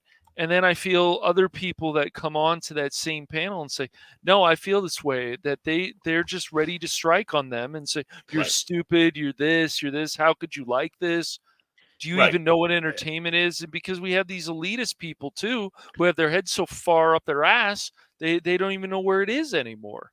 Yeah, that's true. And I can understand where some people have a grudge against Zack Snyder because some people do, especially with what happened when he was on Geeks and Gamers. I get that. I understand that wholeheartedly. Yes. They invited him on as their guest, and what does he do? He throw the whole group under the bus. He made it very uncomfortable after things he said. He did. Yeah, he overheard them. Right, and there were problems with both, Geeks and Gamers with Jeremy and Zack Snyder, and Jeremy has even admitted it. The whole thing is that you just have to be careful, but it's just like what Eric D. July said at the time. You have to be careful about who these people you bring on, or they think that they're your friends, because it's not always the case. No, I'm sure there's still good people in Hollywood that you want to have on and be like, have great conversations with, but you shouldn't bring someone on just that you have to kiss their ass. It's crazy too, because people help fund that Snyder cut on that panel. So show a little bit more respect. Well, yeah. I mean, when it comes around to be an interviewer, like Johnny or the like, you're not friends. You're still the host. You're asking questions, but you're in a friendly environment. Exactly. I mean, yeah, you might be actual friends with some of these people coming on there. Some of these people you don't really know all that well, but hey, we're going to have you on. We're going to have a good time. We're going to talk, and we're going to keep it professional. We're not going to let personal feelings matter in that one, and that's just it. I mean, to be a host, you don't be a sycophant. Exactly. When you start fawning over the person you bring in on the show as a guest, as a host, you kind of failed. And you get walked over. And also, if somebody comes on there and they say this is shit or they say this is good, it's like you need to ask a follow-up question, which is what a lot of interviewers seem to with this softball crap. It's like, you're not a very good interviewer. You need to go back and do some more research. Don't be afraid to ask tough questions. You can show respect, but ask a follow-up question. Oh, I don't like this. Well, why don't you like this? Or why do you like this? Right. You want to the person is there to answer questions. Obviously, you got to be as civil as possible, but you want to try to get those answers out of a person, especially if they say something and drop it. It's like, well, if you went this far, finish your thought. Exactly. And such. So, yeah, I understand. You have people that don't like Zack Snyder. You got the Disney simps out there who are all pissed off because they know that this is a product that, leading up to it, they knew it was a product that was more than likely going to be more impressive than anything Disney has done besides Rogue One and the first 2 seasons of Mandalorian. For Yeah, you haven't watched and of course, Andor yet. I think you might like Andor. oh yeah, see, but the thing is the same people who are probably complaining about how slow it is, whatever, are probably the same as that went out there and say how great Andor is. It's like, well, what's good for the goose is good for the gander, right? Right, exactly. Right. Yeah, right. But there is a fragility amongst them because how dare you go out there and threaten? It's kind of like back in the 80s when you had the Star Trek fans all threatened by Star Wars. Right. I mean, honestly, they were threatened by it. They had their nose in the air, insulting to it, and all that because, well, their crown jewel was being besmirched by this fairy tale, when in reality is different things. You can enjoy both of them. One's not threatening. Yeah, one's not threatening the other. No. Get over it. Yes. So so you got you hear this, Puma Kraken? Transformers wasn't threatening GoBots and vice versa. It wasn't. No, it wasn't. I don't think the creators of Transformers said, "I hate GoBots. How dare them do this?" No. And Brooke killed a man, but that's beside the point. That's right. With a trident. Yeah. So I mean, there is a lot of room when you sit back and piss and moan that there's not enough about this. But when you get your prayers answered, and then you piss and moan that, oh my God, it's threatening my beloved property that's been shitting on me since the day one that they got bought out. Well, make up your mind. Do you want more quality, more that is, or do you just want to wallow around in mediocrity? Honestly, and I'm happy to see this. You want to know something, Baron? If you're going to have a bar to compare it to, this was a lot better than Expendables 4. Yeah, well, I've never watched those movies. So. At least the first two I thought were really good. The last one was okay. I mean, number 3, and I can't say anything about those films, but maybe I'll watch them sometime. You should. At least the first one. Definitely the first one. So yeah, I mean, give it a chance, people. Honestly, go out there and give it a chance. Even if you did try to watch it and didn't think you get through it, just pick up where we left off, or wait until that R-rated extended cut, whatever cut it is they're going to call it, and give it another try, especially when it's coming close. And let's pray to God that Zack Snyder is able to close this chapter, because it's just a small chapter. I mean, this is a big universe he's creating. Yeah, he's wanting to have his own Star Wars here, folks. Yeah, because he got comics. He has comics. He's got. Not sure about the comics, the prequel comic. I think Sam Maggs is involved. So yeah. She is. Mm-hmm. But it's not just those. It's not going to be those. It's going to be other comics as well. And I believe he's looking at maybe possibly animated. So I mean, he wants to expand this universe. So let's hope. Well, if he does, let's hope he has a good control over it, and that if Mags comes up with some wild bullshit, he goes, no, keep it real here. Yeah, he's not going to be one that's going to. He's not going to be one that pussyfoots around it. Right, he's not. No. And let's just hope that he does keep this magic going, because hey, there's nothing wrong with having a new franchise out there, a new saga, new. It's something that current Hollywood, comic books, even video game companies are afraid to do. Create a new property. A lot of them are, they are afraid. Mm-hmm. There'll be some that'll try to create some new stuff, though. But I hope. Well, see, I hope this is part of that. When I say it's going to be changing, well. T-Gap, like I said, when it comes down to it, I hope that Zach knocks her down a few pigs. That's all I'm saying. Well, it's just I was being nice with the F. Mags and these different people, if they stop these self-inserts and they stop this arrogance and just it would help a lot, and I think it would help their writing a lot too. Well, you've got to. It's going to come down to this: who's got bigger arrogance or attitude? Her or Zach? Who do you think is going to win this pissing match? Exactly. I'll put my money down on Zach. Yeah. And real quick, before we continue on with the show, I do want to hear what Jace has to say, and he sent us a video. So this is what Jace had to say. Baron, you are a bastard, but I will tell you, I think the movie was a 9 out of 10. I thought the story was great. I really enjoyed what he was trying to do with the movie. I'm excited to see part 2, yada yada. But other than that, suck my fucking ball sack, and I will make it extra sweaty for you. So you're gonna fucking enjoy it. And thank you. Rebel Moon is a 9 out of 10. Fuck the haters of that movie. I liked it. I don't care about your people's opinions. Fuck y'all. Have a good stream. Love y'all.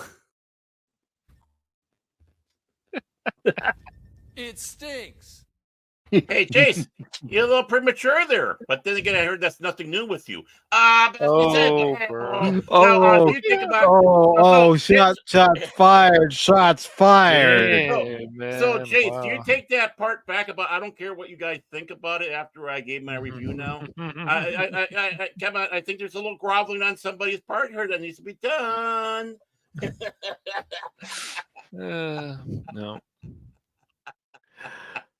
Yeah, and look, I understand that people, Angry Canadian, didn't like this movie. Right. Crit certainly did not like this movie, and that's fine. Right. But also, don't get mad at other people because they like this and other people don't. And also, really, whoever is out there, don't just listen to whatever other YouTubers say. You can form your own opinions. Right. And I would say the best YouTubers are always the people who are willing to listen to other people's opinions and respect their other people's opinions instead of bringing somebody on a panel and they said, "Oh, well, I like oh, well, you're stupid." Like, how does that help anything? Yeah. Well, I mean, let's put it this way. I mean, we're not all going to like the same things. No. Because we all have our own tastes, right? That's so, right. Yeah, I mean, it's going to be natural that this is going to be something that not everyone's going to like because it might not be in the area of floating their boats. Let's face it, legitimately, there's people that like Star Wars that don't like Star Trek, right? That's right.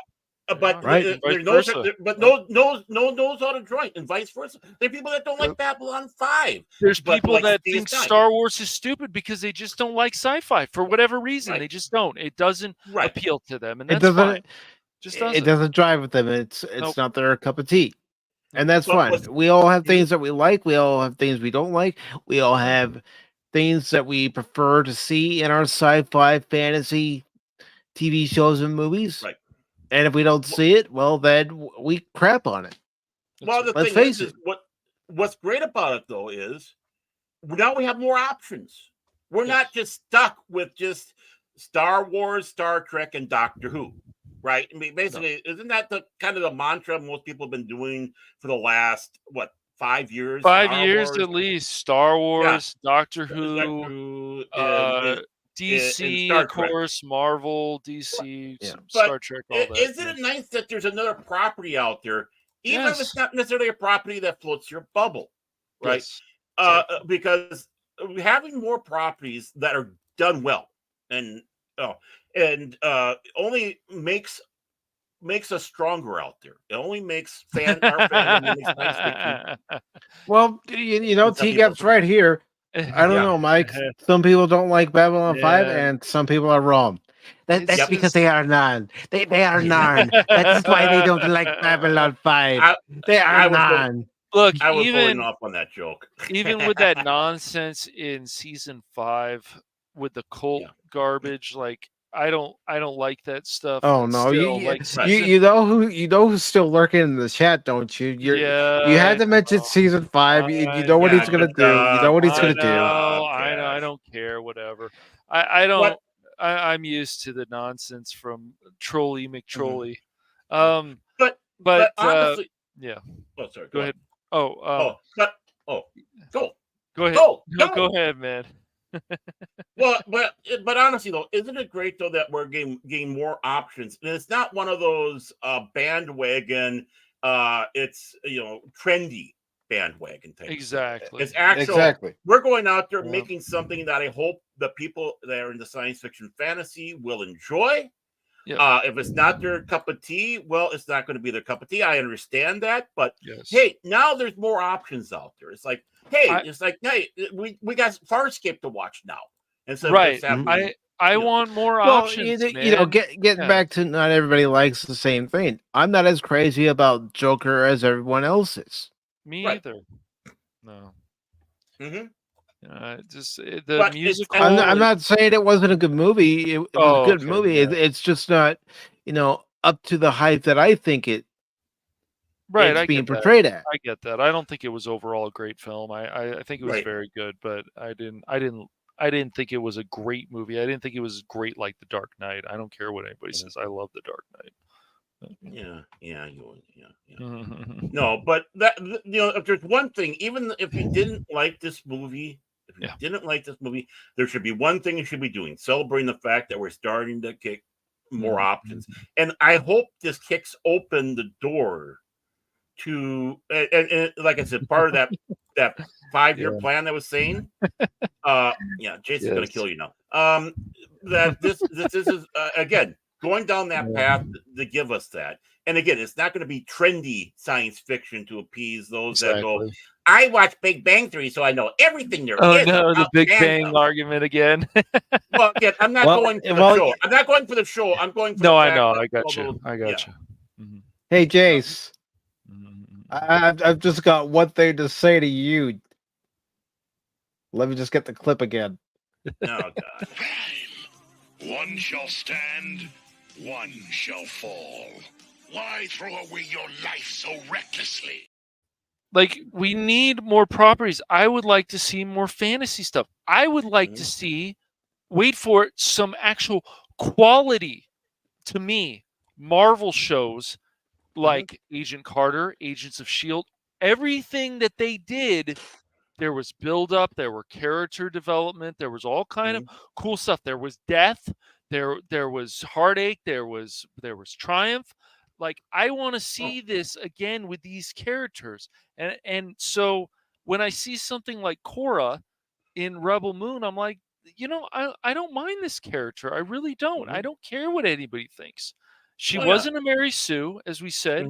She cares about people. She's willing to leave if they don't see the truth about stuff. I like that. It's nice to see a build-up. Right. Well, and that's just it. Like you said, she's is a strong character. We, Star He's a good Trek. actor, T-Cap. He is a very good one, and he's been in so many things. But the sad thing is we have seen our properties turn into trendy fiction. I mean, just look at how Star Wars is being treated by Disney. Let's take a look and see how Star Trek is being treated by Paramount. And then let's take a look at the absolutely shitstorm train wreck that BBC is having with Doctor Who. I mean, the show has even less ratings than it had before. Less ratings than when it was under the original run of Doctor Who. Yep. And they're doubling down on the failure. Yep. Yeah. I mean, I would love to see, some stats to see how the ratings have started going down ever since the 50th anniversary 10 years ago. Yep. Yeah, exactly. Me too. And why don't we also get some more fantasy stuff? Look, in the 90s we had like 4 or 5 different sci-fi shows even. I just and then we've had stuff like Sliders and stuff. We've even had stuff like Librarians, which is based on stuff. It's actually pretty good. We've had stuff like Relic The Old Man. Let's not forget The Old Man. That was a good show. Pretty good. It has some good dialogue. There's some funny stuff going on. There's these things. We've had stuff about lifeguards. We've had all this other stuff. However you feel about it, people went out and found some passion, and then they wrote stuff. And so we could use more of that in Hollywood again. I would love to see another fantasy show, even like something like Zelda. You've got a character. We're going to get a live action movie, but you have a character, and they just build this, and they just keep going. And you've got these villains, and you've got these connections. I would love to see more like fantasy stuff, like Lord of the Rings, other cool stuff, not just stuff that, oh, this is Lord of the Rings, but we're changing this. Like, let's try something else and then add to it and build on it. And it would be nice. Well, we don't see that. And if you're willing to fail, it's okay. But something else will probably come out of it. Yeah. Getting back to, The Old Man, I kept telling you about that show. Saying, oh, this is good. This is good. You're going to like it. Yep. And you were iffy. You were iffy on I it, and was. I don't blame you. Yes, I was. Yep. But that He's was a always iffy. damn good show, and I can't wait to It see was. season 2. Yes. Mm-hmm. Yeah. Yeah. So yeah, I mean, as it goes, I'm really hoping that this kick open the doors. That's a part of that 5-year reset that we Yes, have exactly. in I Hollywood. agree, Jason. That Yep. we're going to get away from that trendy Yes. fiction. Basically, let's dumb it down to the lowest common denominator, like Gorlocks out there and Right. Triggly Puffs and people that Yeah. want to see guys banging bears in video games. I Yeah, I mean, let's hope that this will start bringing us back to what we had. Even our quote unquote simple science fiction had a lot to think about. Yes. And Here's a story. A character had their parents died. Just keep building up. And by the way, stop telling people that there isn't a lot of source material to work with. That is a load of shit. yeah. Well, It really is. Yes. You make your source material again. You do things like go down to the library, take out a book about Greek and Roman mythology, take out a book about Norse mythology, take out a book on Babylonian, Mesopotamian mythology, and ancient Egyptian and American Indian folklore, and all stuff. And there you go. There's your source material to start working on, and then start with other things that came beforehand that was successful and why it was successful. And you're not trying to copy what they did. Exactly. Copy. Build on it. Yeah. Just You build want to on copy it. the magic. Yes. And that's the only thing that you should be copying. Get inspired and then copy the magic and go for it. And to fill in Alex more, ever since we heard about that there's bestiality in Baldur's Gate 3, we've been mocking that and making fun of it left and right as much as we can. It's not as bad as Spider Pander 2, but it's not the best. I don't know. The moment you insert tab A into Bear B, I know. I think that gets even worse than that. I mean, I don't know. I think it's a toss up, man. After all well, this stuff I mean, if you can keep it, we'll keep it in the same species, okay? Just keep it in the same species. Tommy's at it again. You all right there, Tommy? Good to see you, Tommy. Hello, Tommy. No, I mean, I think there's a lot to celebrate. Even again, if you don't like this film, you should celebrate the fact that someone's trying. Even if you don't like the guy, exactly, he's trying. He's giving us a new avenue. He's opening doors up, and hopefully this will get again. Yes, like you had all these people that got excited when Star Trek. And all these people that got excited when Star Wars and they came out there and became and Spielberg and Lucas and all these people that got inspired to become filmmakers and storytellers. I want this to be the same thing. Yep, and that's why I think it's smart of Amazon to say, here, we're going to give you a lot of control, Henry Cavill. We know you're a massive fan of something like Warhammer, and we want to see what you do with it. I want to see what he does with it. And if people think there aren't a lot of Warhammer fans around, they're fooling themselves. Yeah, I know. You're getting these articles now. What's this Warhammer thing? What's this secret from England? It's like, oh, did you have your head up? How long have you had your head up your ass? You didn't know that. Yep. Exactly. Yeah, exactly, man. Like, just Henry Cavill, that's the guy. I mean, I would have had him even leading The Witcher. You know, definitely be like, yeah, he'd be executive producer. He tried, yes. He tried. He was the best thing about it. But I'm sure if they gave him more control, they would have said, okay, this is how Dandelion his character's supposed to be. This is how these characters are supposed to be.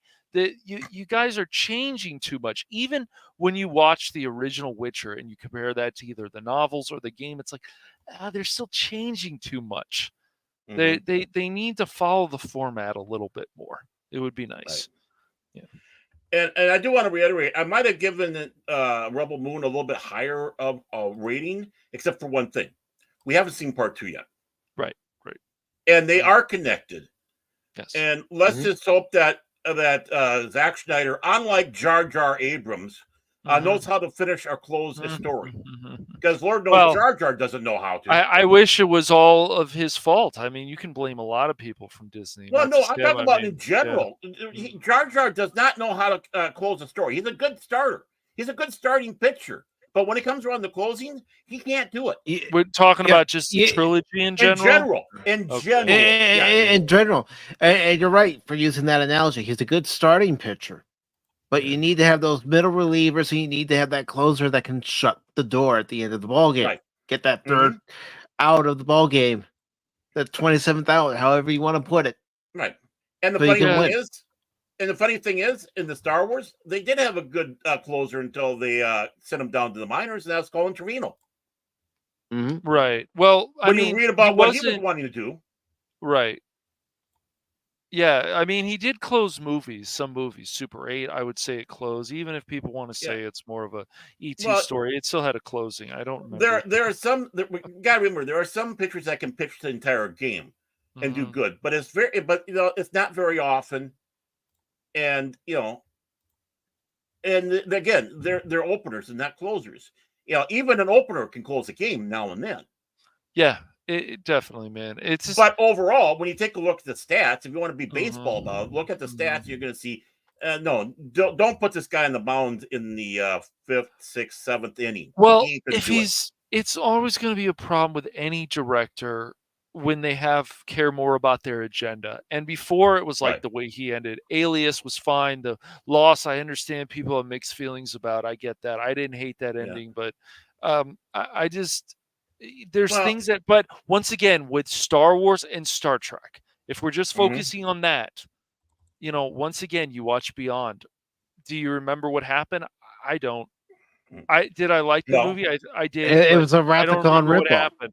I don't remember what happened. I remember some of Into Darkness, whatever. Well, you got to remember, he didn't close Lost. He had other people close Lost. Right, Lost. He had already involved. Left. He wasn't as involved afterwards. Right. Right. It was like, I did my opener. I'm gone. He only did 2 Star Trek films. The last Star Trek film was closed out again by somebody else. Right. Jar Jar is not a closer. Right. I would rather, if I'm going to be a director, and I'm doing the whole movie, I'm going to close the film the way it should be closed. Well, that's real quick, guys. I just want to say hello to it's Courtney's Fellowship of All Balls. Courtney. It's good to see you, Courtney. Courtney. She says, "Hi, I haven't seen you in so long, Bear, and hi everyone. I'm listening as I get back on the road until I lose service. Much love, Courtney. It's so great to see you." Yeah, Courtney, it is. Love you too, Courtney. I missed you. Yep. It's been so long since I've seen you pop up. So it's like it's great to see you again. I was actually thinking about her the other day, going, I wonder what Courtney's up to. Now I know. She's on the road again. Can't wait to get on the road again. And it's one of those things. It's just like, you want to close these movies. When he's done just a movie, Cloverfield and stuff, fine. But when he's worked on Star Wars and Star Trek, once again, it's like, okay, these are action films, you do this, but Star Wars, the sequels and the 3 films that he did for Star Trek, did it really mean much to you? Oh, well, Abrams.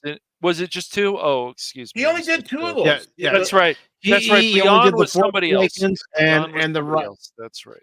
For Star Wars, Abrams only did the Force Awakens and then the Rise of Skywalker, and for Star Trek, it was Star Trek 09, and then it was Into Darkness, which again is a Wrath of Khan ripoff. If you're gonna go watch a movie, watch Wrath of Khan, hands down. Yeah, watch the original, the better one. Yeah, remember, Jar Jar just wanted to start the Star Wars trilogy and then run off and leave it to Ruin Johnson and then Colin Trevino. But Ryan Johnson did such a shit job. Well, it's just it's weird. I know we go back to this stuff, but even like Star Trek, I don't, like I've talked about Wrath of Khan. I could watch that movie 1,000 times and still feel the same way. That is just a great film, and a great villain, and a solid story, a really good story. I would say but it's more about the villain and stuff. If the villain's not in there, this movie's not as good, obviously. But even Star Trek 3, I would say it's a good film. I know some people like it better, but I would say it's a good movie. Star Trek 4, I say it's a very good movie. Star Trek 6, very good film.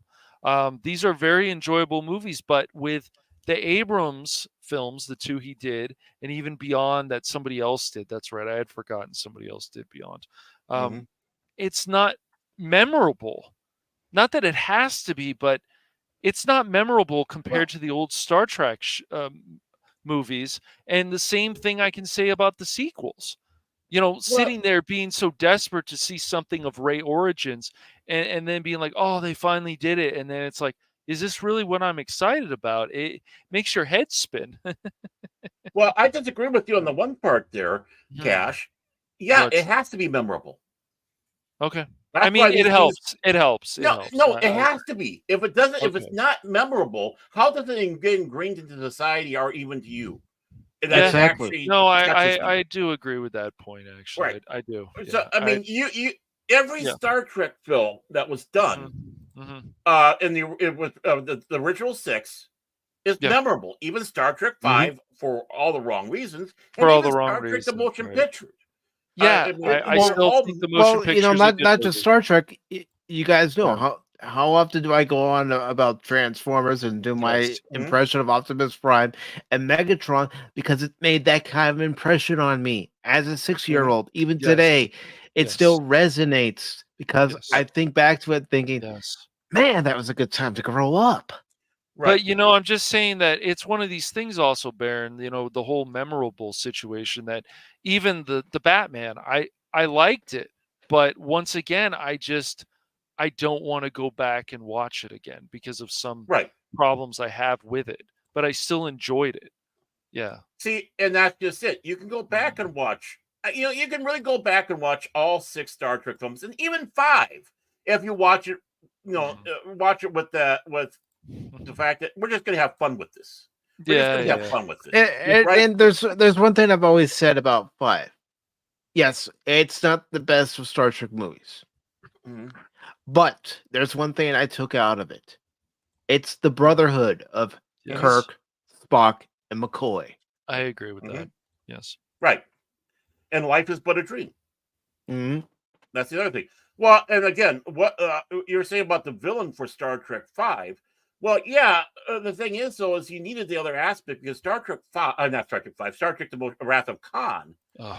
Star Trek The Wrath of Khan tackled something that Star Trek really hadn't tackled up to that point, and that was the fact that our heroes are growing old. I mean, they were willing to tackle that face front.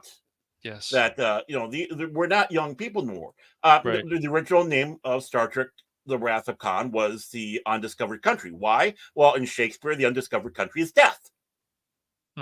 So, when you have Kirk getting to this midlife crisis, middle age, you're feeling yourself closer to death. You're Captain Dunsel, as to bring out the phrase from the original series, the Ultimate Computer, that you're useless. You're not worth anything anymore. What am I doing out here? You got these young kids running around now. Space is for the kids now, not for us. Yeah. And so that was, people say, well, that's the least Star Trek film of all. Well, why? Because death is part of the human adventure. Yes, it is. Every hero has their swan song. Yep. And really, the Star Trek 2 was going to be the swan song, except for the fact it just did too damn good in the theaters. And they say, we got to keep this going. But honestly, this was going to be the last. It would have been the perfect way to end Star Trek, the original Star Trek run, with that, because Spock dead, and Kirk reflecting, finding his son, and finding a new lease in life, and understanding there's more. So, I mean, again, these films resonate. What did you have with Jar Jar films that did that? Yeah, we're going to copy The Wrath of Khan with Star Trek Into Darkness, except for one thing. All the meaning is gone. Right. The big meaning was Kirk was facing his mortality. Kirk was facing his, the fact that he's got one foot in the grave, and now he's got this pain in the ass that's coming back, causing issues that he didn't even think about for 15 years. Right. Yeah. So again, brilliant storytelling, bringing, not hiding the fact that our heroes are grayer, slower, uh, maybe having a little bit of more aches and pains. Brilliant storytelling. Again, part of what I've been saying, a part of the legacy of a folklore mythology. Right. All part of that. And yeah, they played a little bit with the other Star Trek films after that, but this, even more so than even Star Trek 6, was the one that was kind of hitting, you might say, below the belt when it came around to introspecting of, what have I done with my life? Yeah, I mean, it is odd though too, Baron, because like it's weird. Like even if the Star Trek movies are on if they're on cable or whatever, right? I don't seem to want to turn to them. But man, if Star Trek 4 is on, I'm most likely going to turn to it. Just because, in the undiscovered country, speaking about getting old and aging, Spock does pretty much say to Kirk, have we gotten, so set in our ways, right, that we're not willing to change. Right. Yeah. Yep. And learning that people bought boats. I just bought a boat. Yep. But yeah, and that's just it. I mean, they were tackling that little issue about bigotry, that they were so mired in their war that they didn't see that the peace flag is raising and that war is over, and there's new struggles, there are new adventures ahead. That's not part of this. Yep. And I mean, this is powerful storytelling. Jar Jar can't do that. Disney can't do that. They could at one time. I'm talking about Disney. Well, the whole thing is like Jar Jar. Now I call him Jar Jar Abrams. Yeah, I didn't used to, but yeah. He's just so stuck in this garbage agenda where before it didn't seem that way, but now he is, and it's like this is a problem. This right here is the problem. Yeah. I think he always was, but again, he was a starter. Other people finished it, so he didn't have a chance to poison the well as much. Poison the well, yeah. No, he just left it up to Ruin Johnson for The Last Jedi to put all the poison into the well, and there goes the drinking water. The question I always would ask people, just like the sequel and the Star Trek films, it's like, if you like them and if you don't like them, what do they exactly mean to you? That's what I would always ask the question to many of these people with Disney who seem to like the direction that Disney's going, which is losing money. But like that's just factual. It's losing money. But I would love to know, what is it about this direction that they like? And if they're just saying check boxes, I'm like, that's all you guys want? Like, that's not.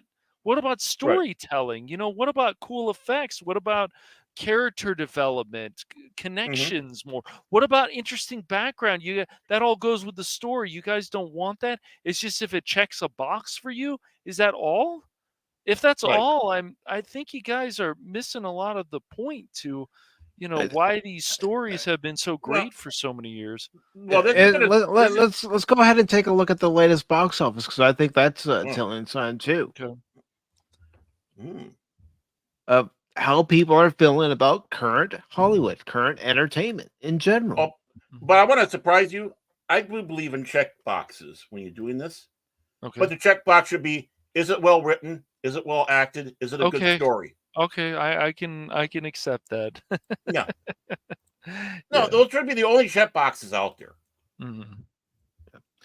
Now, we all know what a juggernaut the first Aquaman movie was when it came out 5 years ago.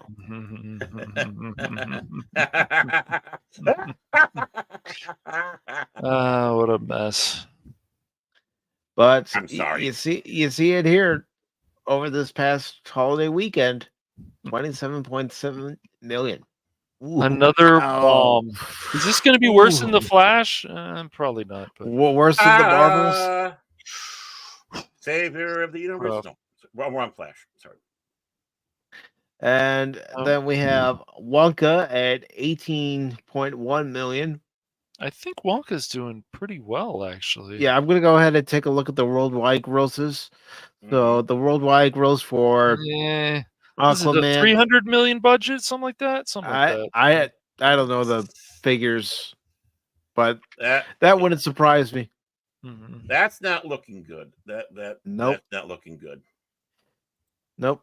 Yes, it's doing great international, but even international, that's not doing that good. If you ask me. Not. So I got one question. So Warner Brothers. Okay, so Wonka's made good money then. Okay. Yeah. So how does that feel? How does it feel getting kicked in the nuts again? Yeah, seriously. Huh? Yeah, well, also this is like Zack Snyder's swan song, as one person pointed out, and it was disappointing to him. It's like, because there's no more connections with the Snyderverse, and there was actually a direction there. Whatever people want to believe, there was still a direction there. Right. Migration, which is a new animated kids film. I don't even know about it. Ducks, huh? Not sure about its budget, but for a kids film, that's not a bad haul. No, I mean, I don't think so. Wonka's budget was 125 million, so he's still on Wonka. My God, he's still on Wonka. Well, because you guys were looking at Wonka, and it's at we're looking at Ducks. Now we're looking at Wonka. Yes. Yeah, I just went back to it. And of course, I don't know anything about this movie Ducks. I don't know.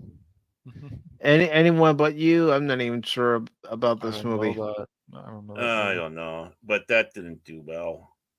Nope. Yeah. And Solar.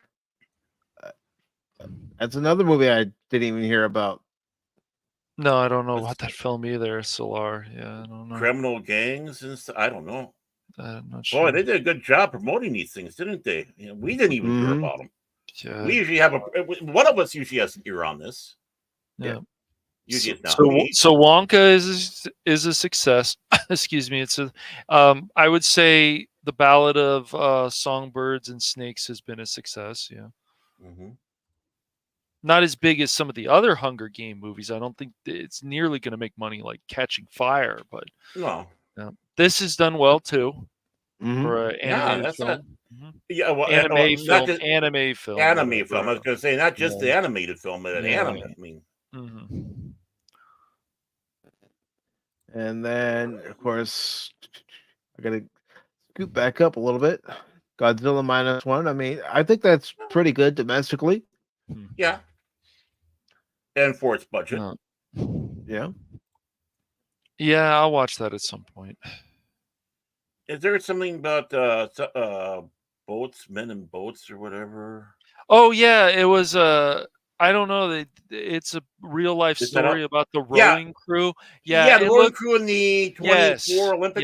Yes. The long suffering read the book, and she goes, "I want to see this movie." I was like, "Okay." So I didn't know. She said it just came out, so I didn't know if it was on the list. I didn't. I don't know. Yeah, it's an inspirational movie. We haven't had one of these because it's obviously a sport, so one of these inspirational sports movies in a long time, but. Yeah, it could be interesting. Just rowing, but there's more to it, obviously, than just. Oh yeah, I mean, we need a new Chariots of Fire. Let's just put it that way. Yep. Yes, kids. There's a movie called Chariots of Fire about people running in the Olympics.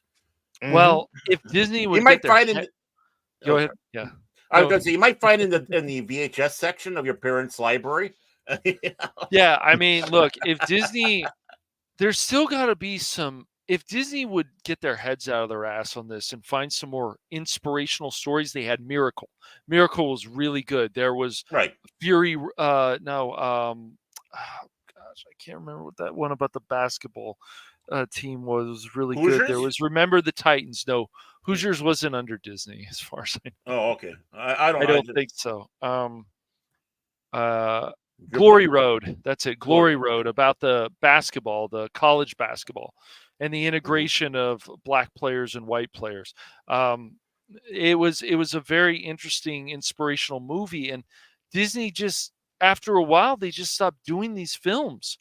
Remember the Titans, Miracle, Glory Road. It would be nice if they do find more of these stories again. But if somebody else, even The Rookie was a good inspirational story. It was based on a true story. That's true. Well, I mean, the thing is why do inspirational films when you can just do the checkbox films? Yep. I mean, I don't mean be mean, but I mean, it's like how we need to have representation instead of having a feel good film. And honestly, if you have a good film out there, even this one called Rebel Moon, there's a bit of a feel good in there because again, you can identify Yep. with characters. It's not, oh my God, that's just like me or that represents me. No, you identify. There's a difference between identifying what the character is and going through by not necessarily putting yourself and saying that's me. Oh, that's me. Yeah. Yeah. That's why I found movies even, from other countries like Parasite, which I guess is also people were saying a ripoff of the anime or whatever. I really like Parasite a lot. And then there was things like Slumdog Millionaire, which I can always go back and watch. I think it's a very good story. Didn't somebody lose their balls in that? I can't. I heard there was, and that's a hard no for me. I can't watch. James might be able to. He can identify with that, but I can't.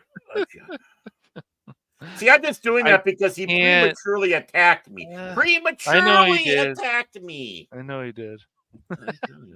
I'm hurt. I know. Let it go, Barrett. Let it go. 2023 is almost to an end. Let it go. No, this is my last one. This is my last one. Okay, I'll be nicer to the Norwegians next year. No, I don't think anyone gets somehow. Their balls I don't think that's happening. I don't think that's happening. Slumdog Millionaire obviously does get violent, but I don't think somebody had their balls taken off, Baron, if I remember correctly. I just heard something about that. And it's like, I don't know if I want to see that. No, I don't really think they ate enough in the cold as it is. I don't need more. I don't need to feel twinges while I'm watching a movie. Oh, I'm sorry to hear that, Jace. I didn't know that. Well, it just happened, but okay. Oh, really? I suppose this year's got to take a couple more before it's over with. Bastards. Yeah. We've lost so many great entertainers this year. Yes. Oh yeah. But the thing is so many of these great entertainers, well, they're old, a lot of them, and they're not being replaced, and that's why each one of these things hurts even more. It's like, okay, who we're going to replace you with? Yeah. We don't have anybody of your caliber at this time. Please, somebody take over these reins. Be able to stand up. Yes. Yeah. 48. Jeez, man. Oh, self-checkout? I hope it wasn't. Oh, no. I hope it wasn't.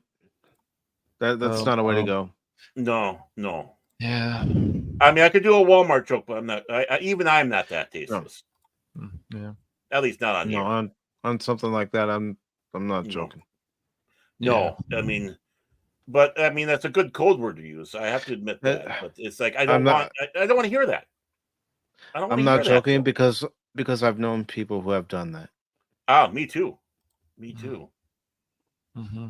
I mean, when you can't see the actual word because of the stupidity of this platform, not realizing that when we do talk about it, we're not talking about doing it to ourselves or are encouraging it. On the contrary, we're talking about it in the aspect that we've been affected by it because we've lost people we've cared about because of it. And we shouldn't have to refer to coded words like self-checkout because of it. Because no, it needs to be looked at straight in its ugly face. I hate to say it, because of the impact it does. Yep. So that's all I got to say about that. Oh, besides, fuck you, YouTube. Yeah, fuck you, YouTube, bitch. Suck Chase's sweaty Lolton ball. That's what I got to say. Well, speaking of YouTube, I was gonna let everybody know what my plans are for not just the YouTube channel in 2024, but also the Rumble channel, the Twitch channel, and the Kick channel. Ah, the hell you say? Okay. And the main goal I have is for all 4 channels to grow. Really? The hell you say? What? What do you mean? On the YouTube channel, you're still going to see Pop Talk. You're still going to see gaming streams. The box score, I don't know what's going to happen with that. Yes, I do have a video related to the box score on my other YouTube channel that I don't really promote. What? What's making me have the up in the air kind of approach as far as whether the box score continues is how much is the plan for MLB.TV going to be for Right. next, because it was already too high in my opinion to even cover a lot of the games this year, which is why we had what you had for the box score this year on the channel. Well, think about it this way, Mike. I'm sure that they've been losing money, especially after they raised the prices up. So you got to think like a businessman. Well, gee, we're losing money. I know. Let's raise the prices even more. That'll bring them in. Yeah. That's exactly what I anticipate them doing. Barrett is raising the price even more. So the box score again is up in the air. But Pop Talk isn't going anywhere. Pop Talk will still be on during the week on Wednesdays, and the plan is still to keep it on at 6 o'clock for right now. Now, if things change during the year where I have to change the day or time, I'll let you all know. But we're still going to do the 2 hours of Pop Talk on YouTube and Rumble, and then do the third hour on Rumble exclusively. And speaking of Rumble, the channel has grown very fast since we started doing live streams over on that channel, since it was created in August. Nice. My You hear that, personal YouTube? channel was created in September. That channel wasn't created till August, and since it was created, it's already at 68 followers. The Good. YouTube channel by itself this year has been the best year for growth at 195 new subscribers. That Tomb Raider stream, man. That Tomb Raider stream. Yeah. Everybody play Tomb Raider. Everybody. Boobies. Yeah, you'll get the people from the Philippines. They're there for you, man. Oh, well, let's take a look at my Transformers streams with Fall of Cybertron, completing that in 2 gameplays. Cybertron. Then, of course, did you play that? I didn't check. Did you play that on the hardest difficulty or second hardest? I played it on normal because it'd been so long since I played the game in general. I gotcha. Which is technically easy. No, it is not. No, Baron. No. How dare you, Baron? How dare you mention the word easy on here? Oh, but that's another thing. I'm still gonna do Pop Talk on both the Rumble and YouTube channels. Occasionally, there might be a special episode of Pop Talk over on Twitch or Kick, but primarily on the YouTube channels. But I'm still going to do the gaming channels, and whether I stream new games or old games, well, tune in to find out, because there are still some classic games out there that some people have never played or can't play anymore because of licensing agreements. And for anybody that has a hard copy of a game and they want to showcase what the game's about, maybe by doing that, we could spread the word to these publishers and, companies like Hasbro, for instance, when it comes to the War and Fall for Cybertron series, and say, get these games back out there to the masses. People love these games still. Yeah, get these games back, and then people don't have to charge stupid prices for them on eBay and stuff. This is ridiculous. And don't pay those prices either, because they're just a ripoff. Find a used copy, go with that, you'll be fine. But yes, I would like these. I'm thinking about it. It's just it's worth it for these games to come back. And really, Hasbro and Activision are leaving money on the table, because what if we had more Generation 1 games? Maybe we had more something like Devastation, but we have something more like Cybertron, about where it's third person again and stuff. Like they could do this stuff, but they're leaving money on the table again. I think people would be clamoring for more Generation 1 Transformer games. I think those could be a hit. I think Devastation did well, if I remember. I think people definitely bought it. I did. Yeah. I told you what I did. originally bought a digital copy of the game, and then when the game was discontinued as far as being sold in stores and online, my local Walmart had for $15 the physical copy, and I scooped it up. Yep. I I mean, said, I'm not letting a physical copy go at $15. No, I'm going to make sure I have it. yep. He was in the corner there going, my precious. My precious. Soon it will be mine again. I really just think it's very simple. A lot of these developers could say, "What would you guys like to come back?" And then start there. Bring some of these franchises back. And since they're bringing back Splinter Cell, I think it would just be a better job for Ubisoft to say, you know what, let's just continue with Blacklist. Let's keep going that instead of rebooting the whole thing. Who knows what they're going to do with it? They said it's going to be now for modern audiences, and that just worries me. Like those games were great stealth games, not just stealth games, but great stories, cool interactions with characters. Yeah, That's why Mike never played them. Okay. Stealth? Mike could get No, through. come on. Stealth could is get optional. Stealth is optional. But He- speaking of yeah. stealth is optional, I want the memberships to keep growing. I want to give folks an incentive to sign up for a membership. That's why during the last member stream, I was mentioning some ideas I had. There's still ideas. I haven't put them into stone yet. Ideas that, a member stream of Pop Talk where members get to join and talk about different topics. Or even have a perk where you can be with us not just for the second hour of Pop Talk for the second hour open panels, but be with us the entire time. Are replacing Cash with Janet from their planet? No, we're just Wait, I thought you guys were going to replace me. Oh yeah, are we? I thought that's your end goal right there to replace me. Cash and I are going to go and start our own YouTube channel with hookers and blackjack. Well, forget the blackjack. Oh, okay. The hookers. We're gonna have an escort service starting up. The YouTube escort service. Oh my god. Okay, Bender Rodriguez Orman Tagge. That's right, man. Got it. We have our plans, man. We got the plans. Yeah. See, I know Mike was wanting to diversify, so he's going to replace us with Janet from their planet and it's Courtney. Okay. So they're those two are and Netters Network too. Oh, Netters, yeah. He's taking. I'd have to talk with Troy about that. No, she's taking over. I heard she's taking over Phil McCracken's job. Oh, okay. Yeah.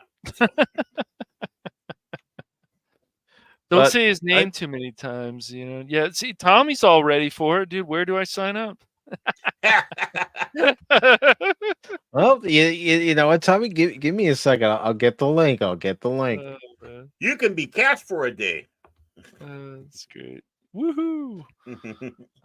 Yeah, really. Now we also want. But no, and by the way, like and Mike's nice enough to have his co-hosts on and for even the membership streams. But guys, just remember this. It's about you, as in we're fine just muting ourselves or even taking ourselves off the panel if there's a lot of people. This is about you. Excuse me, Mr. PBS Money. I'm a member too. Are you? I didn't remember. Yeah, yes, I know you are. If anyone is interested in becoming a member, right now there's only one level because again, the other idea isn't set in stone yet. But we have one level right now, and it's called Stealth is Optional. And for $4.99 a month, we have a member stream where you guys guide the whole show, the whole topic. It's not like Pop Talk. I usually will sit back and listen. I won't say too much unless I'm asking a direct question. But it's your guys' show. It's like Jace. Jace, I'm putting you on the spot, brother. Good. Good. I'm putting you on the spot. The last member stream, Jace was feeling bad about doing all the talking, but that's what I want you to do, Jace. I thought You're a you- member. I want That's you the- to be able to That's the talk whole about what you point. want to talk about. I've know, been on and- member streams Mhm. where Yeah. members will get caught up. Excuse me, caught up in the conversation, and that's the whole point. They're enjoying the conversation because then other people chime in. You know, during a member stream, you could actually hear Mike eating Cheetos while he's sitting in his beanbag chair in his underwear, watching the stream. I mean- wouldn't be able to get. I wouldn't be able to get out of the beanbag chair now, Baron. Yeah. Be like, he "Ah, was what he was wondering the like heck was I the thinking?" Jake. He was wondering Jake and the Fat Man. He's like, what's in that Danish? Danish, huh? He's like one of DJ Ronnie G's turtles. Once he gets in there, he's kind of like, "Hello, help! A little help, please! Hey, a little help! Help! DJ, how do you get? How do I get out of this? Tell me." Of course, one of the important things too, I just want to let you know the reason why there is less box score. The truth is Mike's doctor told him you got to cut back because your blood pressure just goes right through the ceiling when you're doing this. So please, can you cut back these episodes? Can you cut back on watching the Cubs? Don't worry, the Cubs are cutting back themselves. They haven't signed anybody this offseason. Unlike your $1 billion Dodgers, Cash. I know. Yeah, They're not Dodgers, done either. They're not Dodgers done, and Nuns. Dodgers and Nuns. Is that yeah, that was horrible, man. I can't defend that stuff nonsense, Baron. He tries though. He does try, but he can't. Fucking stupid. But I can't defend it. It's awful. My goal for this channel and the Rumble channel is to get both of them up to 1,000 subscribers. Hell yeah. I think it can happen. Yep. I also want to see Baron doing more streams in the new year. We're definitely going to be adding some more games to the multiplayer streams and stuff on Phantom Hooligans. We're going to I need to talk to my agent. I only agreed to just a few of them. It's not too not many, in my contract to go to too many more. He didn't sign it in blood, but no, we're gonna, the Old Man season 2 will be back, and I'm sure Mike and I will be talking about that. So, other things. Looking forward to it. And Cash, I got Fran Drescher. She's gonna be calling you about my good. So Fran Dresser. I mean, she did such a good job. She did such a good job with Strike. I figured, I'm going to tell you, if you guys ever sat down and watched any of The Nanny, I think some of the other stars are more important in that show than the Nanny herself. That's just my feeling. Yeah. Yeah, that's what I thought back then, but that's that point. He was just the annoying voice. That's all. And, as far as special guests on Pop Talk, I definitely want to continue that because I've had a lot of fun doing those. Yeah. And open panels once a month will still continue. On the channel. Nice. Once a month. Once a month, though, because once a month. And yes, I know this grinds some people's gears, so I'm going to go ahead and play the clip because I know it does. I know it does, but there are reasons why I had to implement it. You know what really grinds my gears? Look, we didn't. I'm going to tell you. I hope Mike doesn't mind me saying. Go ahead. This, but the reason that there had to be so many more rules, is that some people just couldn't behave themselves on the panel, and it's just unfortunate. So that's why. It is. Mike I can tell you this, Mike, I'm sure of this, never wanted to put these rules into place. But I didn't want to put the rules into place. How many times did I talk to you guys? And this is some behind the scenes stuff, guys. How many times did I talk to you guys? What can I do? I need to do something. I can't let this continue with some people getting out of control and out of hand. Because when they look at PACIFIC414, they see that I allow some of the stuff that has happened in the past. It's going to say something about me. It's going to reflect bad on me. Yeah. So I said I've got to do something. because I wasn't going to let it continue. And that's why the rules for the Sunday open panels came about. Because there were some bad apples. Yes. So I had to Yes, put my there foot was. down. Mm-hmm. But the rules will still apply. But the main goal of this channel has always been to have fun. I can be serious outside of YouTube, outside of the real world. When I need to take care of business, that's where I'm serious. But as far as any of the channels are concerned, I'm going to have fun. So if you come by, you hear me doing my impression of Megatron, leader of all Decepticons. Oh, great. Here we go again. And I will continue to do it. Silence, Baron Scream. Always trying to usurp my leadership. Where Megatron leads, you will follow. Microtron? I like that. Microtron. But see, stuff like that. But also when we need to get serious on Pop Talk, and we have gotten serious on Pop Talk, when we've had articles that warn us to say, okay, enough with the jokes and everything. This is serious shit here. It's like the Jonathan Majors thing. We got very serious about that. Yes. Mm-hmm.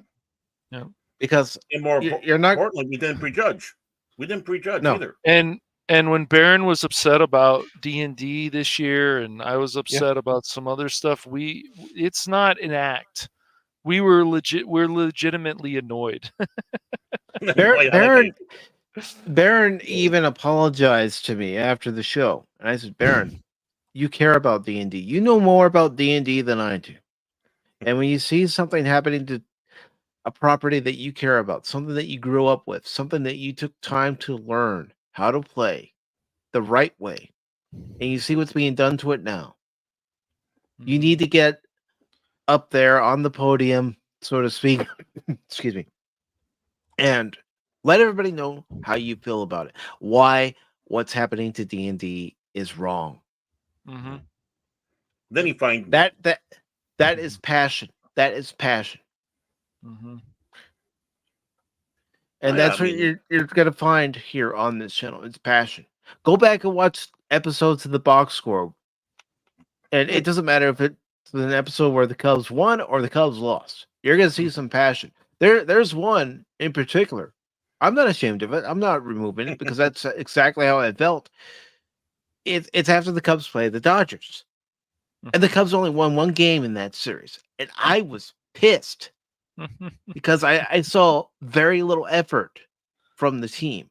And as a fan, don't you want to see effort put forth, whether it's watching excuse me, watching a baseball game or watching a YouTube channel? Don't you want to see somebody at least trying to improve? I do. I put it on my shoulders. I think I could have done this better. I could have done that better. I'm hard on myself when it comes to that stuff because I want to improve, and the only way I can improve is by growing. Yep. And that's learning and I'll tell from you mistakes. Yep. And I'll tell you guys also, like when you're on your channel, you have a channel, whatever, you want teamwork, then just get people together and have fun. But remember, always work towards the goal. Like you can have fun, but you should get a little serious too, because you got to accomplish what's in the game. And if you're working together, you work together. It seems silly to say, but just do it. You can have fun, but get through the goal because you're going to have even more fun. Oh, hey, like when Mike and we got through Broforce, we beat the devil. It took us a while on the hardest difficulty. It was a cool accomplishment. When we beat Streets of Rage 5, was it 4? No, it's 4. 4. 5 hasn't come out yet. I'm sure 5 will come out at some point, but it was a cool accomplishment. So yeah, you can have fun, but if you're just messing around too much and you're not getting through the game, that sucks too. So you gotta have a pretty good balance, I think. That was a wonderful Sesame Street moment you had there, Cash. Thank you. Thank you. But you know what? I want to hear your guys' goals for your channel. You want to go first, Baron? You go first. I'm gonna try to make them up on that. I'm gonna try to He's mix it up he's on writing them on his head. He's I'm he's doing it got right on his now. arm. He's writing them on his arm. Yeah. I wish I had paper. It's like having the answers for a test. Okay, Yeah. teacher's not looking. Okay, let me check under my hand. Yeah, there you go. Oh, Okay, what, there we what go. was that? It's all smeared now. Yeah. Yep.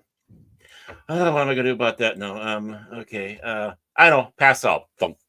Yep. I'll do the cash money tactic. Pass out on the air. I try. No, that's prismatics, dude. No way. Oh yeah, Priz does that too. Yeah. Too. So, Cash, what are your goals for the Phantom Hooligans? Well, my goals are I got to bring back panel shows again. I do miss those. It's just there's certain topics because we've covered a lot of stuff on Pop Talk. So I'm like, I'm gonna have to find some. I want to find some different topics to talk about. So when the old man show comes back, some other stuff, I might even talk about things like animal control, which was actually a pretty funny show, and it pissed off PETA. So right there to me is a win. So the panel shows, I feel I have a lot of games, especially I started loading up some more games onto my backlog that I have to play, either if it's on PlayStation or even now Xbox Series X or Steam or other stuff. So I want to finish a lot of these games, Mike. 405 games on your Steam, Cash. Is it? I saw that the other day. I didn't 400 and check. so. Yeah, I did. Wow, I've actually finished about 50 or so of those, though. At least I got a lot more to go. But yeah, no, work, like man. I wanna finish that. You know, I'm almost done with Ratchet and Clank. I've been having fun with that. My goals are still I want to bring people into VC. Even sometimes Phil McCracken, but he can get nuts sometimes, obviously. But I want to do the gaming streams. I want to do more on Rumble. I also want to do more video streams, and I just want the channel to continue to grow, Mike. I think it's made some good progress this year now that I've been getting more consistent about it, but I'd like to see it get some more. And one of the keys to being more consistent and seeing the channel grow more is to have fun. Yep. And so I want to get to the point where I was. Yeah, go ahead. And not pretend that you're having fun, but actually show it. Whether you're on camera or people are hearing your voice, they've got to be able to know that, oh wait, this person is having fun. Yep. I feel with the Ratchet and Clank streams, our gaming streams, we're just having fun. I just feel I just want to create some new things to talk about and other stuff, because the thing is, as I've told people before, you don't have to just talk about the game. You can talk about what's going on in life. You can talk about other stuff. Talk about something you found that was interesting. Talk about some research that you find, games you're excited about. Like there's no, you don't need to limit yourself very much. And with Rumble we have more freedom, and so I'm going to in the new year, maybe even before that, I'm going to do some just no commentary of Nintendo streams and test out things, because Nintendo got all upset. Of course, it seems more on YouTube. I want to test that out still, Mike, and I haven't done that yet. And I want to see what happens. Do a 1 or 2 hour with no commentary of a Nintendo game and see what happens. You want to wait and see what happens, huh? You want to do a test, huh? So when Nintendo pulls your stream, that's it, man. Game over, man. It's game over. Well, I mean, do you think they'll pull it on Rumble though? That's the question. That's the thing. I don't know. Maybe because I will test that. You're gonna be playing it, and you're not gonna be doing commentary. They might, but if you're doing commentary, right, especially with their new streaming rules, they may not even touch it at all because you're commenting on the game or commenting on other things while you're playing the game. Yep. Did I don't you know. also know they took out the thing where you can't sync to YouTube anymore? At least I didn't find it. I looked in the options, and I think they took it out. Is it still there? I didn't I can see check. it. I'm on my Rumble side too, so I can see the chat. So let me check real quick. Hey, Rumblers. This has been a test of the cash money emergency system. If this That's had right. been an actual emergency, well, it would have been shadow banned. So you wouldn't have heard anything in That's the right. world. You know, Yeah. you would hear beep. Yeah, I didn't see anything about the YouTube sync in there anymore. I think they took it out, which I can't blame them, I guess. Oh, bastards. Mm-hmm. Unless I'm just not seeing it. But, yeah. But I'm looking. Well, you know, while you're doing that, If you want to play the official. technical difficulties.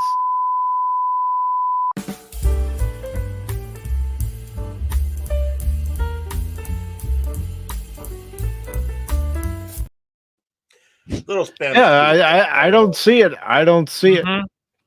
They took it out. I guess it was just too much of a hassle. I can't blame them. Bastards.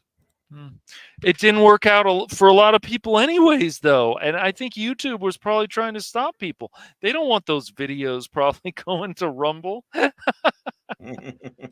Oh, well, that's fine. Did we hurt your feelings, YouTube? Probably. And quit being bastards. That's right. Bastages.